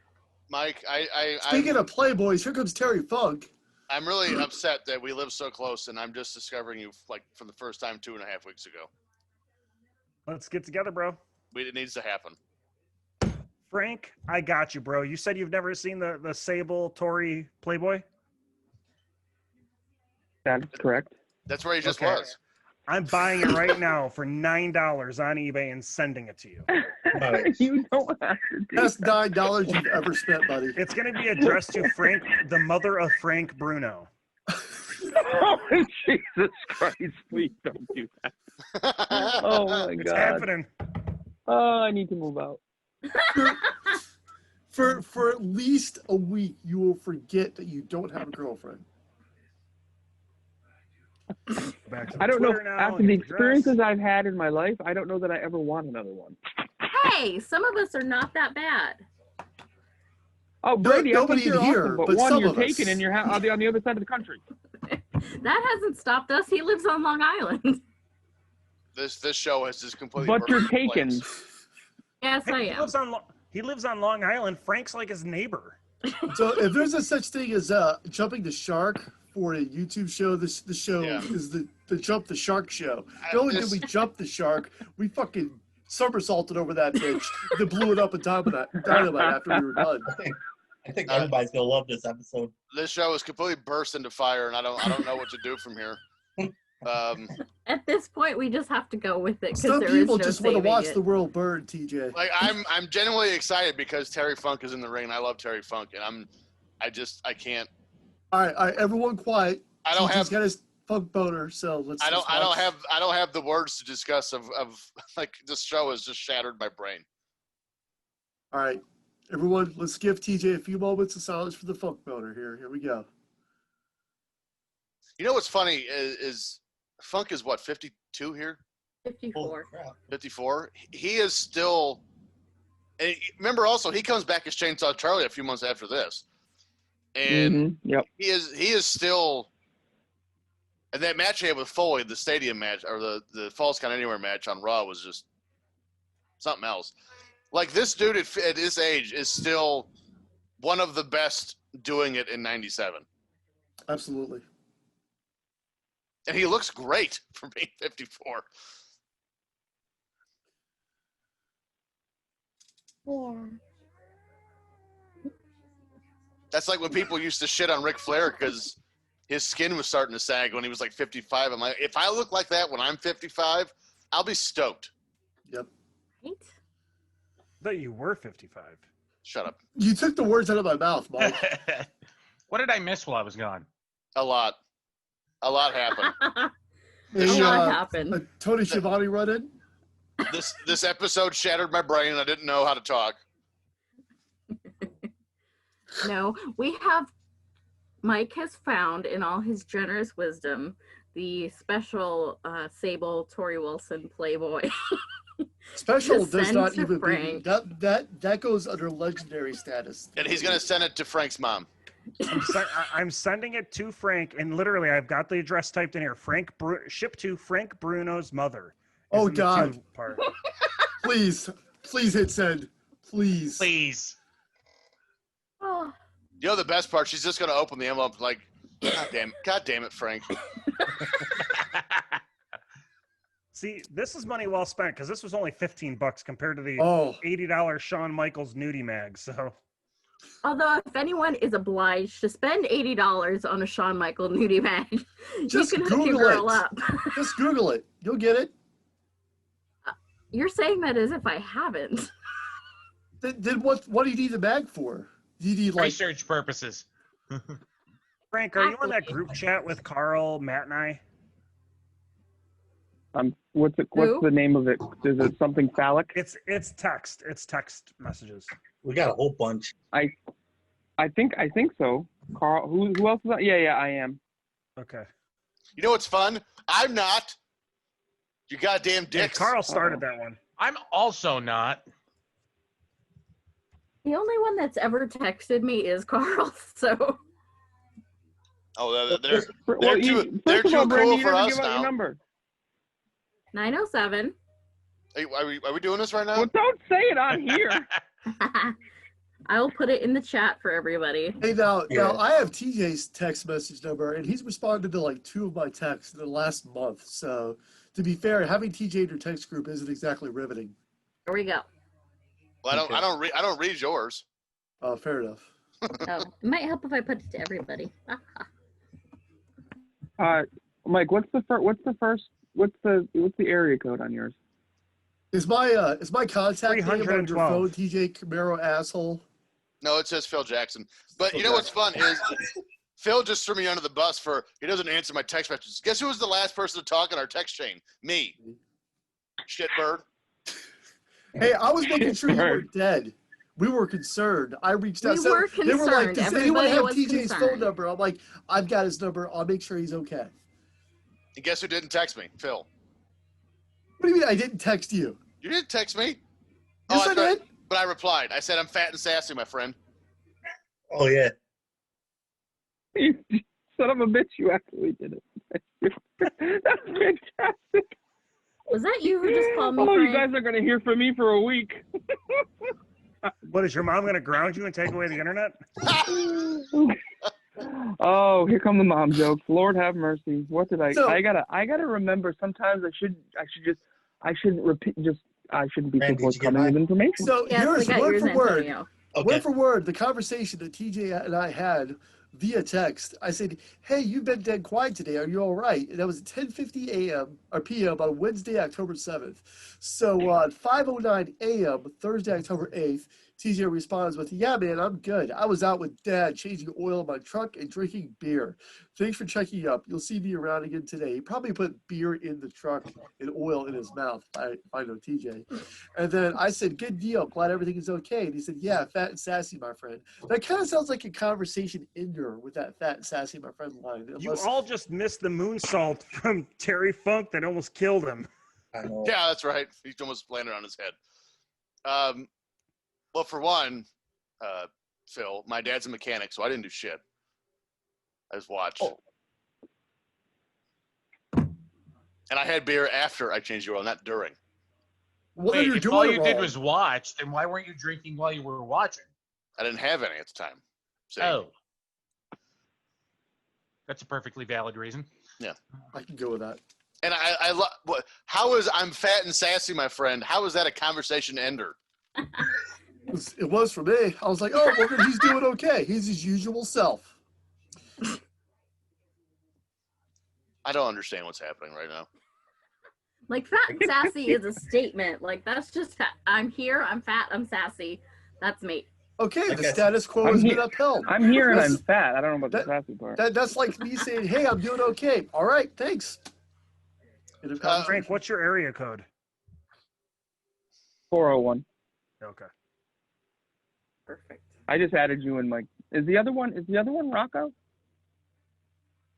Carl, I think. What's the Matt's- area code? 912, I think. I don't think that's New York State. Give me just a second. All right. I'm not going to assume then. So, any speculation on what kind of spin the wheel, make the deal hijinks we're going to have at the Top Guy party? Carl's not here, so I have no idea what we're doing. Oh, I was just getting your all's take on it. What do you? Any ideas? Are they going to make us do silly shit in front of the camera? Probably. Probably. More than likely. There's nothing I won't do to make a deal. So bring it on. So That means Go ahead, TJ. Mike is making a new text chain, and guess who does not have my phone number? Mike. Yeah, I've asked you for it twice on Twitter and you haven't responded, dick. Does it really happen? No, but it felt good to say. God hey, there's my damn phone it. number. You had me going first. I was like, oh shit, am I an asshole? And that really happened. Am I really that bad of a friend? I'm really not answering you guys. Okay, now I've asked you. I see it. Seriously, Frank, you have to. Watching the news. I'm going to tell you, Frank, when What'd this you thing's say? out for delivery, and you need to video record your mother getting this thing out of the mail. Oh my god! I'm gonna totally do it. Like Tony posts Life with Lois videos on WHW's Patreon. You could post something about Life with Mom. Meanwhile, Terry Funk just knocked Sandman and Steven Richards off the ladder. He is repositioning the ladder right now. Apparently, in our with this thing, he's Twitter, going to shove it right up Sandman's ass. DM, apparently there is a nude of a certain Coach Rosie just might have broke Matt Levitt. yes.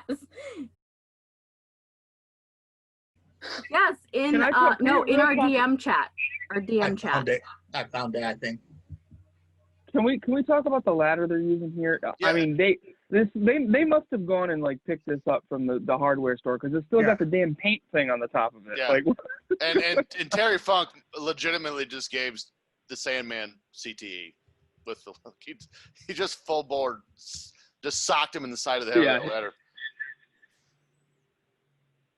What? What bullshit? I don't believe that for a second. You don't either? I don't believe that for a second. Hey, Mike, did you just text me in a foreign language?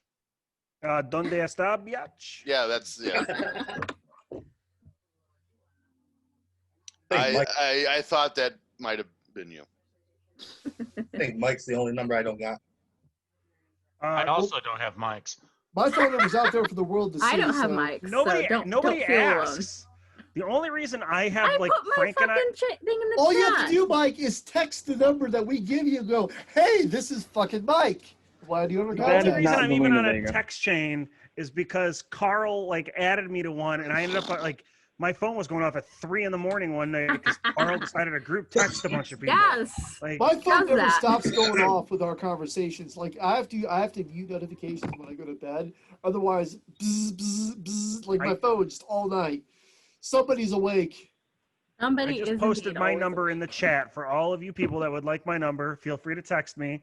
I prefer Maybe- text over Twitter and Discord and Snapchat. Like, Yeah, for sure. To be fair, both Henry and TJ are usually awake when I get up at 6 o'clock every morning. Well, that's going to change now because I'm not on third shift anymore. Oh, I mean, I'll still be awake, but I'll be probably going to work when you're awake. that's what I'm doing. Well, I'm getting kids off at school, then I'm going to work. I went from a 3-minute drive to work to a 35-minute drive to work. Oh, it sucks. No, it really doesn't. I have a 2-minute Well- drive to work. I'm gonna almost double my salary, so I'll take it. I have Okay, 5 that steps. I works. have a 5 steps to my work. So Frank, we need to talk about that because with you working at home all the time, what's your pants situation? Are you The sans? important questions. Are you sans pants I always or wear pants. I always wear pants. Well, I'm wearing shorts right now, but I always wear pants. more That's- and I importantly, are always you put always my wearing shoes the on, New too. Balance shoes that you were wearing the other night? First of all, whoa. Don't you do that. These are Nikes, baby. These are Nikes. And yes, I'm wearing them right now. Nice just so 2000s. Why are you wearing shoes You in gotta go. the house? You gotta go Under Armour's, baby. I'm with Brandi on that one. Because my feet get cold, so I put my shoes on. Yeah, As soon I work. as soon as I walk in the door, 2 things happen. My Bra shoes comes come off, off, shoes and comes so off. does my bra. Yep. That's like girl. That's like girl 101. Exactly. Frank, Shoes that's off, three bra daughters. off. Frank, that's As her. again, Terry Funk is giving Big Stevie Cool over here some CTE. That's one of the reasons I'm not married to my second wife anymore, because she was an incomparable slob, and she also would like to take her bra off when she first got home, but she was from another country and decided that wherever she took her bra off, it would stay there. So one day I walked into the house, went to get ice cubes for my drink, and her bra was in there. One time I Sorry, found no, her bra sounds in fun. the dishwasher. My life is so Fun? boring. You have no idea what this woman put me through. Oh my God. Oh, Is that a keg he just threw on his the head? keg is in the ring. No, The keg is in the ring. that looks like a metal, like one of those old ash cans they put like the sand on the top of. Oh, Yeah, I work from home as well, and I mean, I'm usually in shorts, but I don't wear shoes unless I'm leaving the house.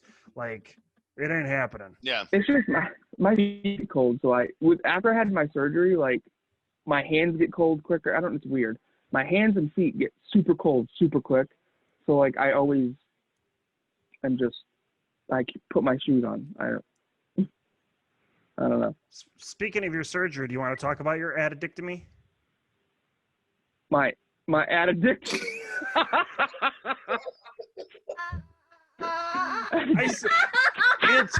Antonio was the first to get it, but I watched Frank process that one. That was hilarious.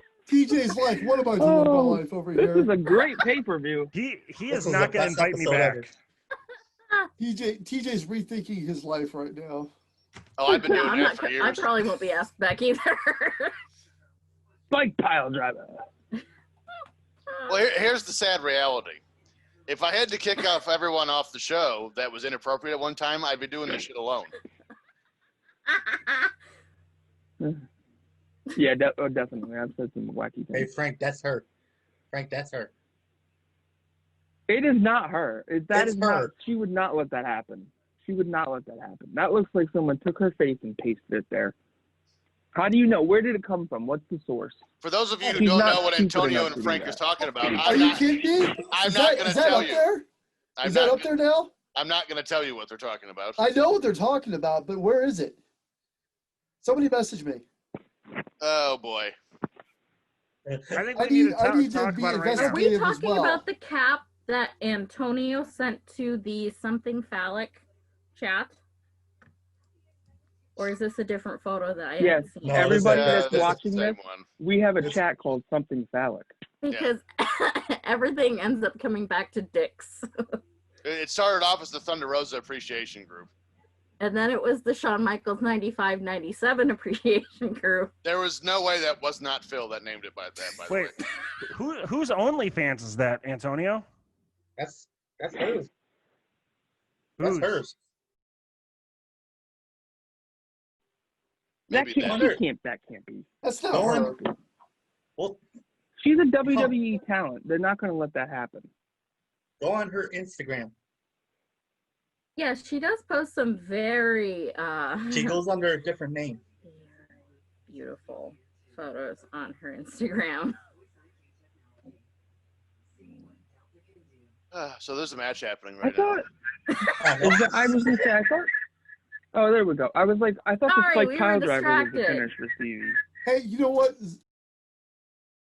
Distraction, okay? Play it off, TJ. Frank needs this. He's just got Oh, a I Playboy mailed to his house. Addressed to his mom. What if I bought the Shawn Michaels one and addressed it to Frank Bruno's dad? Oh, Lord. I think you're gonna He have is to now. extremely religious. He would have been like, "What is this all about?" And he would have. I don't even think he knows what that is. If you do that, I He will would go have opened it halvesies and with been like, you. "Oh my lord." I will go halvesies with you to make that happen. TJ, should you have your Oh. discretion as advised before the show? What was the question? Should you have a viewer discretion advised? I don't know if this episode will even see air. I don't know what's gonna happen. we might have to start over again. So next week we're recording Barely Legal 97. Yeah, With, again. with Yeah. TJ, Carl, and Matt. Everybody else can go fuck themselves. Wait, what did I do? That's true. Henry.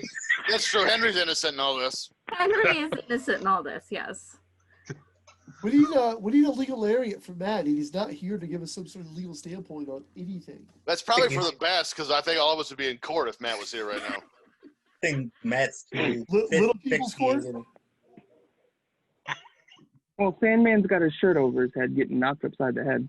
Ugh, no, that needs viewer discretion and Oh. advice. Oh, we just found Barbed barbed wire. wire. Barbed wire around the stuff that was Oh. thrown out to the. Oh, Oh, it's stuck. Oh, Oh, come on. Horrible. Oh my god. Oh my god. He's still Oh my God. going. Mm. All right, that's not believable. hits him in the head with that flimsy shit. Like, The streamers Well, that are Sandman left wraps over from the himself other around. match.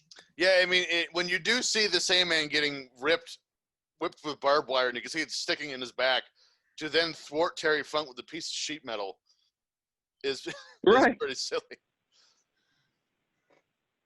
I Where does would Stevie say Richards that go? he got eliminated. Oh, did he? It's an elimination match. Oh, there he is. Oh, right that there. was a What idiot horrible made leg up that drop. rule? Stevie's right there. Horrible leg drop. 'Cause I'm pretty but he got sure Terry eliminated, Funk I could think. wrestle till he dropped dead.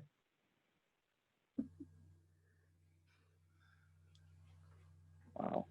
It's hard for me to see some of these people doing the things that they're doing to each other when the pay is not there. Yeah, that's a fact. That. Just thinking about a year from this, Terry Funk gets, what is it, chokeslammed or power bombed in that match that The Undertaker has with Foley, the King of the Ring Oh, 98. chokeslam. Yeah. And he chokeslammed him out of his shoes. Yeah, Terry Funk Out of his shoes. Mike, you go fuck yourself, buddy. All I saw was your text could not, and I'm like, well, fuck, I have the wrong number. And then I started looking at the number again, and I read the text. I'm like, that son of a bitch. you haven't read the message? No, I read it now. Who sent you the wrong what? So Phil texted me Raven. and said, Mike, it's Phil. And I texted back like in this weird, way. Your text could not be completed as dialed. Once you pay off your Camaro, we will reinstate your texting privileges. They don't even give him a rest period before we start the main event for the ECW World Heavyweight title. Nope. I totally forgot about this. That's what it was. It was those three had a match. Ooh. Oh, I'm so stupid. I thought the match was for the belt. Oh, wow. It is. This Sorry, one's for the everybody. title. The last match was to see who faced Raven For the title. for the title. DJ, I think for one of the next few Top Guy theaters, we should institute a guests rule. Like I think Antonio should bring Diggum to a show. Frank can pick between mom or his ex-wife. I don't care. I'll bring my Camaro. Phil could bring the service manager from Jack Schmidt Chevrolet.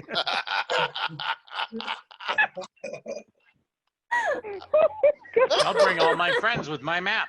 Yeah, Henry's gonna bring the friends from the map. Brandi, that's who do gonna- you want to bring? You see, if I'll I bring invite my everybody on boyfriend. this map, though, Terry I- Funk is getting murdered in the ring, and we're I talking was- about- everything- this I'm- is ECW. If a match somewhere doesn't end with somebody coming close to death, is it really that extreme? That's true. That was goddamn tremendous, Mike. We could just end the show now That's it. No, we can't. We don't have a winner for the match. because we're not going to top that. Yo, Terry Funk is effed up. Oh, my God. Mhm. Look at it. Oh, my God. Oh, Wow. that hurts I'm my so insides. engaged today. I've got wrestling over here. I've got the Browns over here. I got you guys in front of me. Wait. You're also watching the Hmm? Browns game? They're playing the Colts, and I want to see the Colts lose so that the Tennessee continues, even though I haven't played in 2 weeks, to be, leading the division. I I do don't know if enjoy anybody seeing else- the Colts lose. There's a doctor anybody in the else- ring, and Raven basically just told him to F off. Is there a Anybody run-in else? at every match? Has there been a run-in at every match of this pay-per-view? There wasn't in the last one. There technically hasn't been in this one. Well, I mean, he is pouring like Um, that can't be a blade job, is it? I don't think it was. I think it was a hard way. Anybody else get a text back from Mandic? Because I just got one. Uh-oh. No, No, I I- haven't gotten I- no. anything.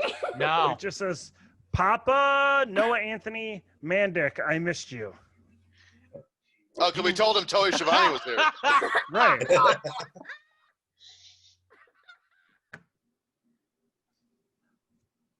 Oh yeah, I just saw the wow. Oh, that's bad. How The pissed Dak off is Prescott he going to injury. be when he figures out that this is just an elaborate rib? I'll be I proud. don't know. Greatest rib in the history of this great sport. Well, listen, I'm Thank you, pretty sure Phil. there's a I good haven't chance. gotten anything yet. There's a good chance Carl already knows that we're full of shit. Maybe.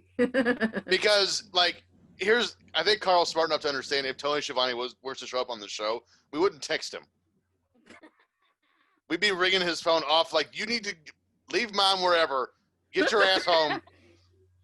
We got Tony's here. So somebody call him and track it right now. No, Do it.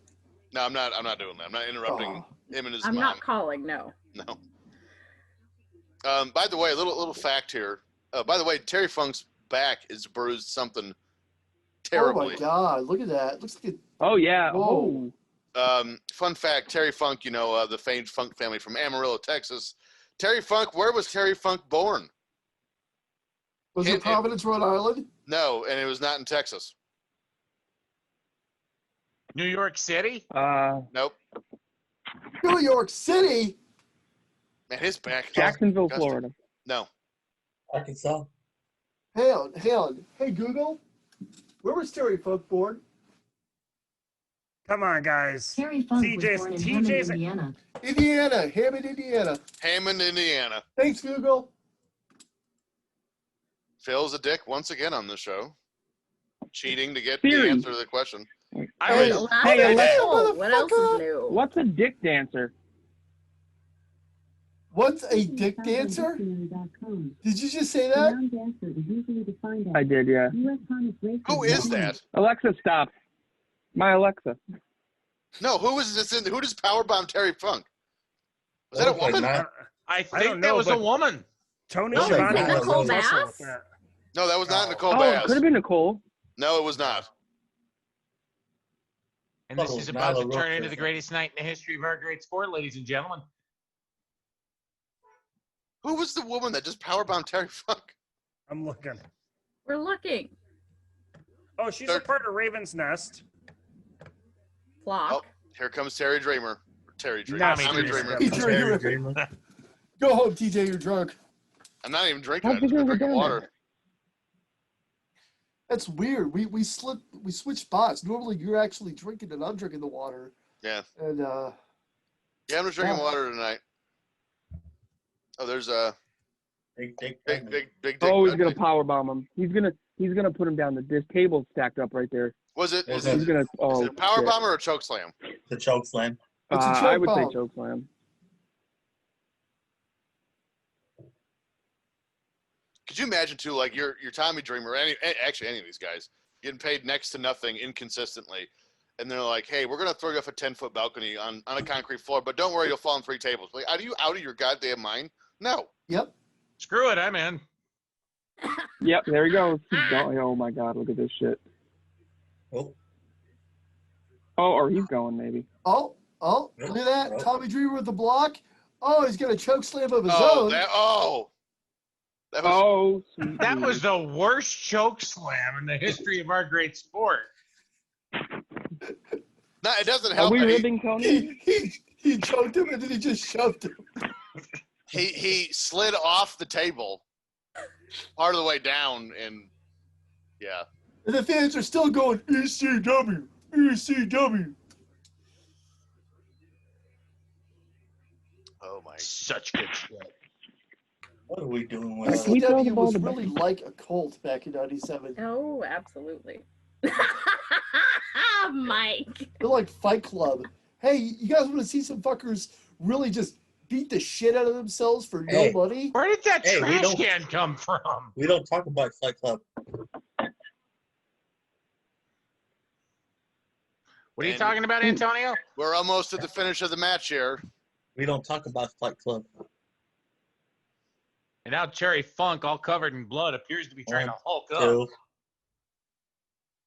By the way, before this night, That the referee just counted to 4. the last time Terry Funk won the world title was in 1976, There you go. and here he The is, best your count from the ECW ref. world champion. Wow. So he It was a won good the false finish before it though. he won the NWA world title in 1976. I think he held it till 77. He lost to Harley Race, and now here he is in 1997. 21 years later, your ECW world champion at age 54 years old.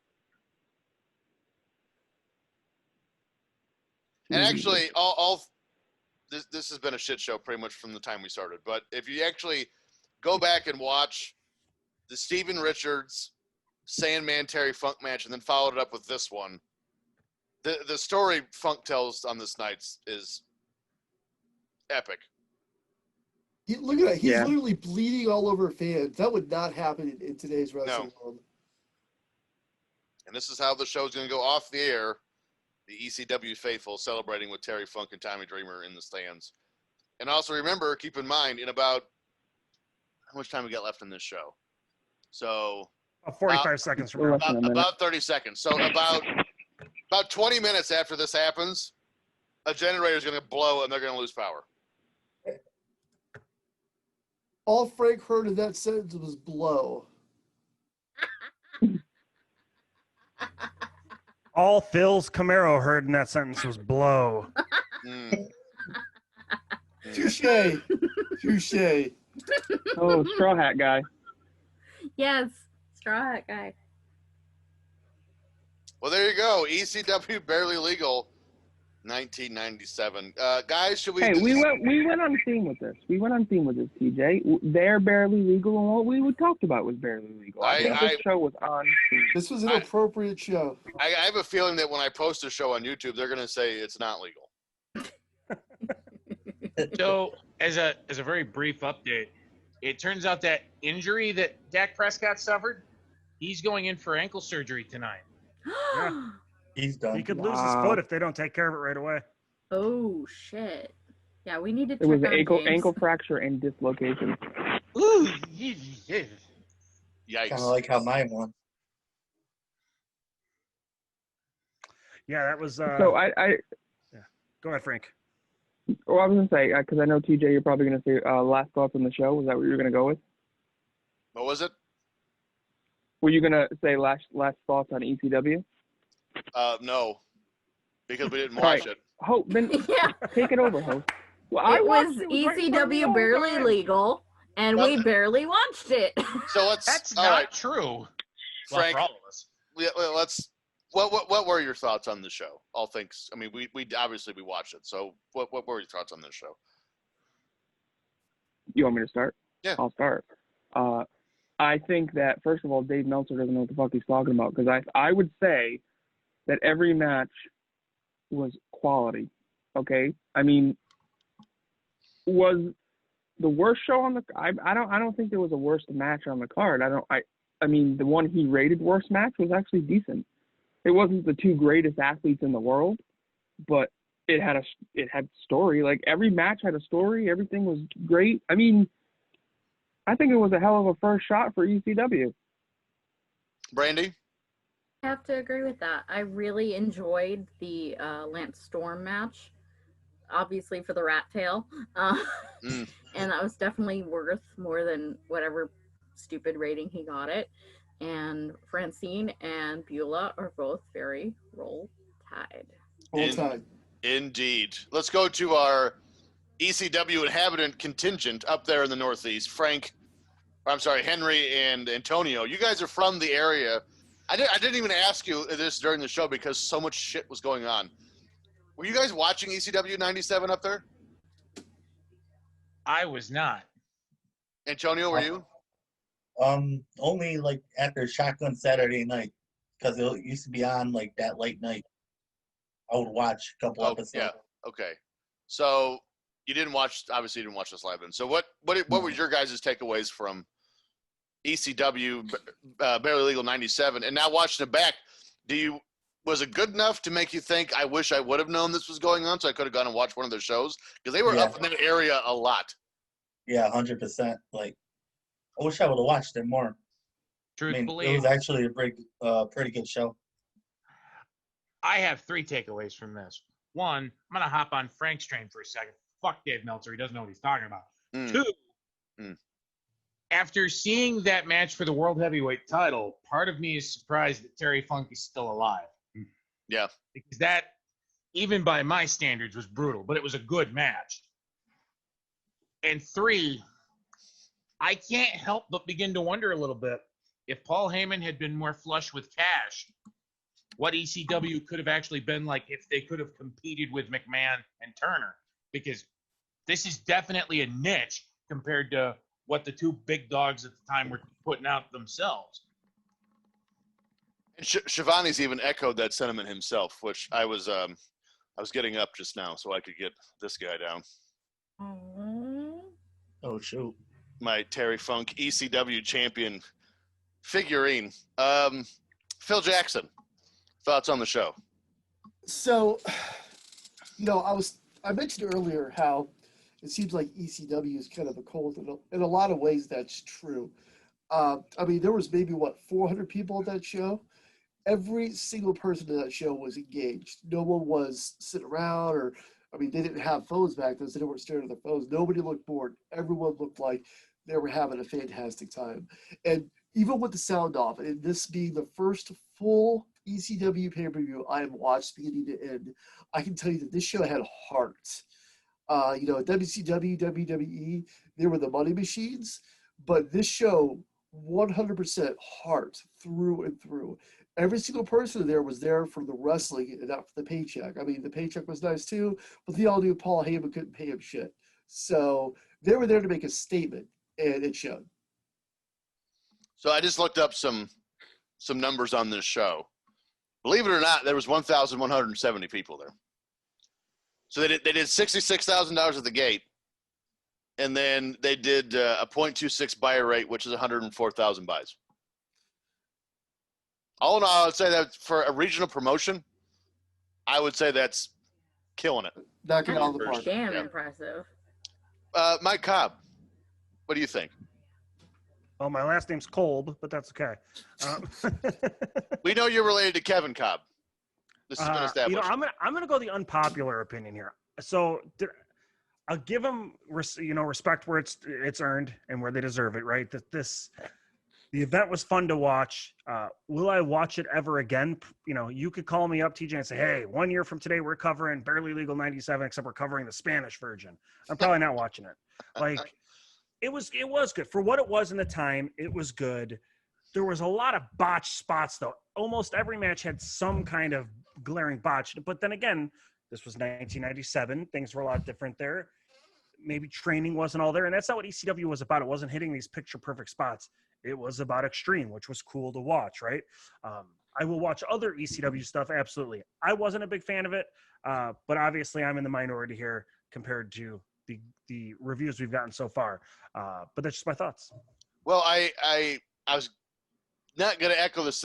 It's quite the same sentiment as you, but I'll be on those lines. This show, I thought, for like Henry and Frank have said, for a first shot, this was a good show. It's a good showing. I do think kind of history, looking back through rose-colored glasses at this time frame, because, ECW doesn't succeed if this is not the height of the Monday Night War. That actually helped them tremendously because they were the outlier. But I do think ECW, their success gets exaggerated. I think their effectiveness and their ability to maybe maintain a television spot, or at least be good enough to maintain one, is exaggerated. Do they have the stars? Sure. Of course they did. Look at the show we just watched. But I don't think they had the structure, and I don't think they had the forethought to actually survive, be able to survive on a television network. All that being said, they certainly had their audience. This was a damn good show, especially for your first pay-per-view. But again, I do think ECW kind of gets a little overstated sometimes, I think, because, again, we're looking back on history and, I think they get put a little bit higher on a pedestal than they probably deserve to be, I guess. Follow up on that. I was actually watching something on YouTube last night about, it was NFL Top 10 What Ifs. Do you think this is something we see in something that wasn't able to succeed or wasn't around for a long time, that we look back on it more so as something greater than if it had actually stayed around longer? Well, that is a great question for ECW. So let's say, for example, Raw jumps to TNN, essentially kicks them off the network. Let's say for whatever reason USA picks up ECW. Do they survive there? Still say no. Paul Heyman's admitted that style of wrestling on national television would not have worked. No, So they would have had to agreed. change. And he's also said that in 2000, when the company went under, they were actually, what's the word I'm looking for? They were researching a guy, studying a guy, looking to bring in a guy from Chicago, Illinois by the name of CM Punk. So keep that in mind also. What do you guys think about that? Would ECW survive on network television? ECW is a victim of its own success. So, like everyone has said, they would not have survived on network television because most of what they do could be aired on network television. So everything that made ECW successful would be taken away. So what do you have after that? A hardcore match show where there's hardcore matches, but by hardcore match definition, I mean WWE's definition of the word, not the ECW versions where there's people getting stabbed and flaming trash cans and blood in every match. It wouldn't have happened. So without consistent storytelling in the Sarsa formula that Eric Bischoff touts until he's dead, no, ECW would not have survived. Let's go. I mean, going. Okay. Sorry. No, I'm not. I was just gonna say, hey, what do you think, Frank? So perfect. Okay. I think doing it weekly. I mean, you can't. How do you? I mean, I don't remember. Like before, it was all tape trading and stuff, and they would film for like 3 hours and then cut it up into hour shows and send it off or whatever they did. But doing it live weekly, how do you keep up with the ECW theme? You can't go out there on a weekly basis and tear people up.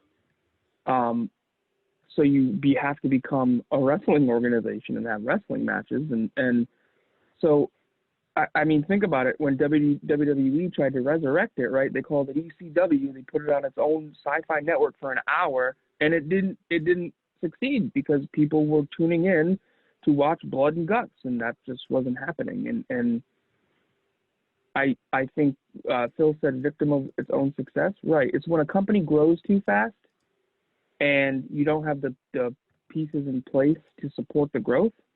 It grew too fast. They were just thinking about money. Oh, if we get on TV, we'll get money. Well, but you're not going to be what you say you are. So that's my opinion. Henry, what do you think? I think that by the time 2000 rolled around, ECW had been poached for so much of its talent by both WCW, who itself was on its last legs thanks to Time Warner, and by the WWE, that even if they had found a network home in 2000 after they were booted off TNN, you're going to have, unfortunately, mid-card guys trying to pick up that slack because there's not a ton of big-name talent. If you fast forward in time from the end of 2000 to July, I think, of 2001, when ECW becomes part of the invasion, you've got only a handful of stars from ECW, but the biggest name was their last ECW champion, Rhino. You didn't have a lot of the pieces that made ECW great, and a lot of those wouldn't show up until after the invasion had ended. The same way with a lot of the big WCW names. But to pivot back to the point, without some kind of big name draw, without a Hulk Hogan or a Ric Flair or a Shawn Michaels caliber of hardcore wrestler, even if they found a home somewhere else, I just don't know that they would have survived due to primarily a lack of talent. So I'm going to look up ECW's last last pay-per-view card while Antonio gives us his thoughts on ECW's survival. That way we can see who are they featuring at the time they went under. So, Antonio, ECW, your thoughts, could they survive on television here in 97? Not every week doing the same thing. It would have had a lot of damage. The networks wouldn't have none of it. I would have say, because I guess, I know years later, Shane had the idea of doing like a streaming for ECW when they try to bring it back. I would have said they would have had a better chance of doing that if it was available back then, at the time, doing stuff like that. But on the network, Probably not that long. Mike, did you give your thoughts on this? No, he just left. What? So, real quick, I want to chime in on Mike leaving. Mike just posted something in our group chat. The very last thing he said, and I'll let you guys figure out why, he said, provide it so I can do the 5-knuckle shuffle to some new material. Yeah, I did see that. So here's the card from the last ECW, which is Guilty as Charged. January of 2001 was their last pay-per-view. It was at the Hammerstein Ballroom. And they were sold out, 2,500 people. I will get the buy rate was, I'll find it here in a second. So the opening match was Cyrus, who remembers Jackal, and now he's Don Callis. Thank you, Don Callis. Cyrus and Jerry Lynn defeated the Bad Street Boys, Christian York and Joey Matthews. Danny Doring and Roadkill defeated Hot Commodity, which is Julio De Niro and Easy Money, for the to retain the ECW tag titles. Nova defeated Chris Hamrick. Tommy Dreamer defeated C.W. Anderson in an I Quit match. The Unholy Alliance, Tajiri and Mikey Whipwreck, defeated Kid Cash, Super Crazy, and the FBI. It was a three-way dance to determine the number one contendership for the ECW tag titles, which actually seems ironic now in retrospect because there wasn't any. Simon Swinger defeated Balls Mahoney. I'm sorry. Simon Swinger fought Balls Mahoney and Chili Willie to a no contest in a tag team match. So, I'm sorry, Dean Simon and Johnny Swinger. Sandman defeated Steve Corino for the ECW World Title in a TLC match. Wait. Okay, yeah, okay. So then the Rhino defeated the Sandman to become ECW title in a minute right after that. I'd like to see how that happened. It doesn't make any sense. And then the main event, this is bizarre. So Jerry Lynn opened the show. Jerry Lynn closed the show. He fought Rob Van Dam in the main event in a 25-minute match. So between his two, well, the opening match lasted 2 minutes and 41 seconds. So, I mean, Jerry Lynn, Rob Van Dam, Rhino, Sandman, like they still have guys in 01. So, I would it help? Would it have the Dudleys and Tommy Dreamer? Of course, it would have helped. But I mean, they have guys, and they have Johnny Swinger, and like they have guys to build on the card. So I don't know. But we need to talk about next week's poll because all of the guys are doing network TV shows. They're doing SmackDown, Raw, Thunder. So Saturday night's main event, and I asked Arn. So Slamboree 98 was so close last week. I'm nominating to put Slamboree 98 back on the poll. And then, we have our Bischoff pay-per-view. I want Halloween Havoc 92 on there. You want the Chamber of Horrors match. But they're going to cover that, aren't they? I believe so. So let's wait until they cover it. Oh. Because I guarantee you that's going to win. That's going to win that week, I promise. So let's do, but in the theme, let's do Halloween Havoc. Just let's pull the trigger. Just say 98. Just do it. Do we torment? Oh, that's actually not a bad idea. Do we torment ourselves and put up Halloween Havoc 98 on the poll? Just do it. Yeah, I'd say just do it. Do it. Okay, so Slamboree 98, Halloween Havoc 98. So we have our Shivani and Arn pay-per-view. So we're going to move on to JR. So for JR, let's get creative. Let's do Stay with 98 and do King of the Ring. Oh. Yeah. I was going to say, let's go back and do like Great American Bash, like 89. Yes. We could do that too. Yeah. Yeah. This is all WCW, so let's throw one more WCW on. Let's make it a WCW poll. Well, I was going to, I don't want to do that because I was going to I wanted to throw another ECW show on the poll. Okay. So let's, should we replace Great American Bash 89? Let's do King of the Ring 98. And then what's our ECW show going to be? What's the one where the one where Bam Bam and Taz go through the ring? Oh shit! for the TV title. That's one of the Yeah. best ECW matches you'll Yes, ever he find. did the I gotta he go did look. the suplex backward and Yeah, fucking- yeah. I think that's also 97. I'm looking right. Well, was Bam Bam there in '97? I think at the end. Hold on, I'm looking right now. I'm with Frank, whichever show that is. I'm down. Because I think that would be a hell of a ECW pay-per-view. Because that was from Asbury Park, New Jersey. Yes. Yeah, it was. Yep. Living Dangerously. Doug Furnace. Oh shoot, that turned on. Hold on. Oops, sorry. Was that from Playboy? Living Dangerously, Thank 1998. you, Jesus. Guys, Living Dangerously, 1998. Oh, so That's 99. the one I just put on. So ECW Living Dangerously. Yeah. Bam Bam Bigelow versus. So we're gonna do Taz, an ECW all. Championship. We're gonna do an all 1998 poll. Yes. Yeah. Slamboree 98, Halloween Havoc 98, King of the Ring 98, Living Dangerously 1998. If our watchers and our listeners have any decency or humanity at all, They you will pick not, Halloween and Havoc I repeat, not 1998. vote for Halloween Havoc 98. You know what's going to be ironic is if that gets voted and we have to watch it next week, we'll probably actually pay more attention to that show than this one. More Jesus. than likely.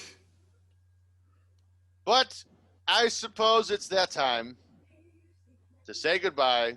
We'll get together next weekend and watch whatever you guys want us to watch. Brandi, thanks for joining us today. It was so much fun, and I hope I get to come back. I'll count on it. Hopefully we can get Joey on here next weekend. Yeah. Hopefully Carl and Matt decide they want to be on the show again to come back. So until next time, for Phil Jackson, Antonio, Frank Bruno, Mike Kolb, and Henry Evingham, we bid you farewell, and we will see you next weekend right here on Top Guy Theater. Say goodbye, everybody. Goodbye, everybody. Good night, folks. Bye.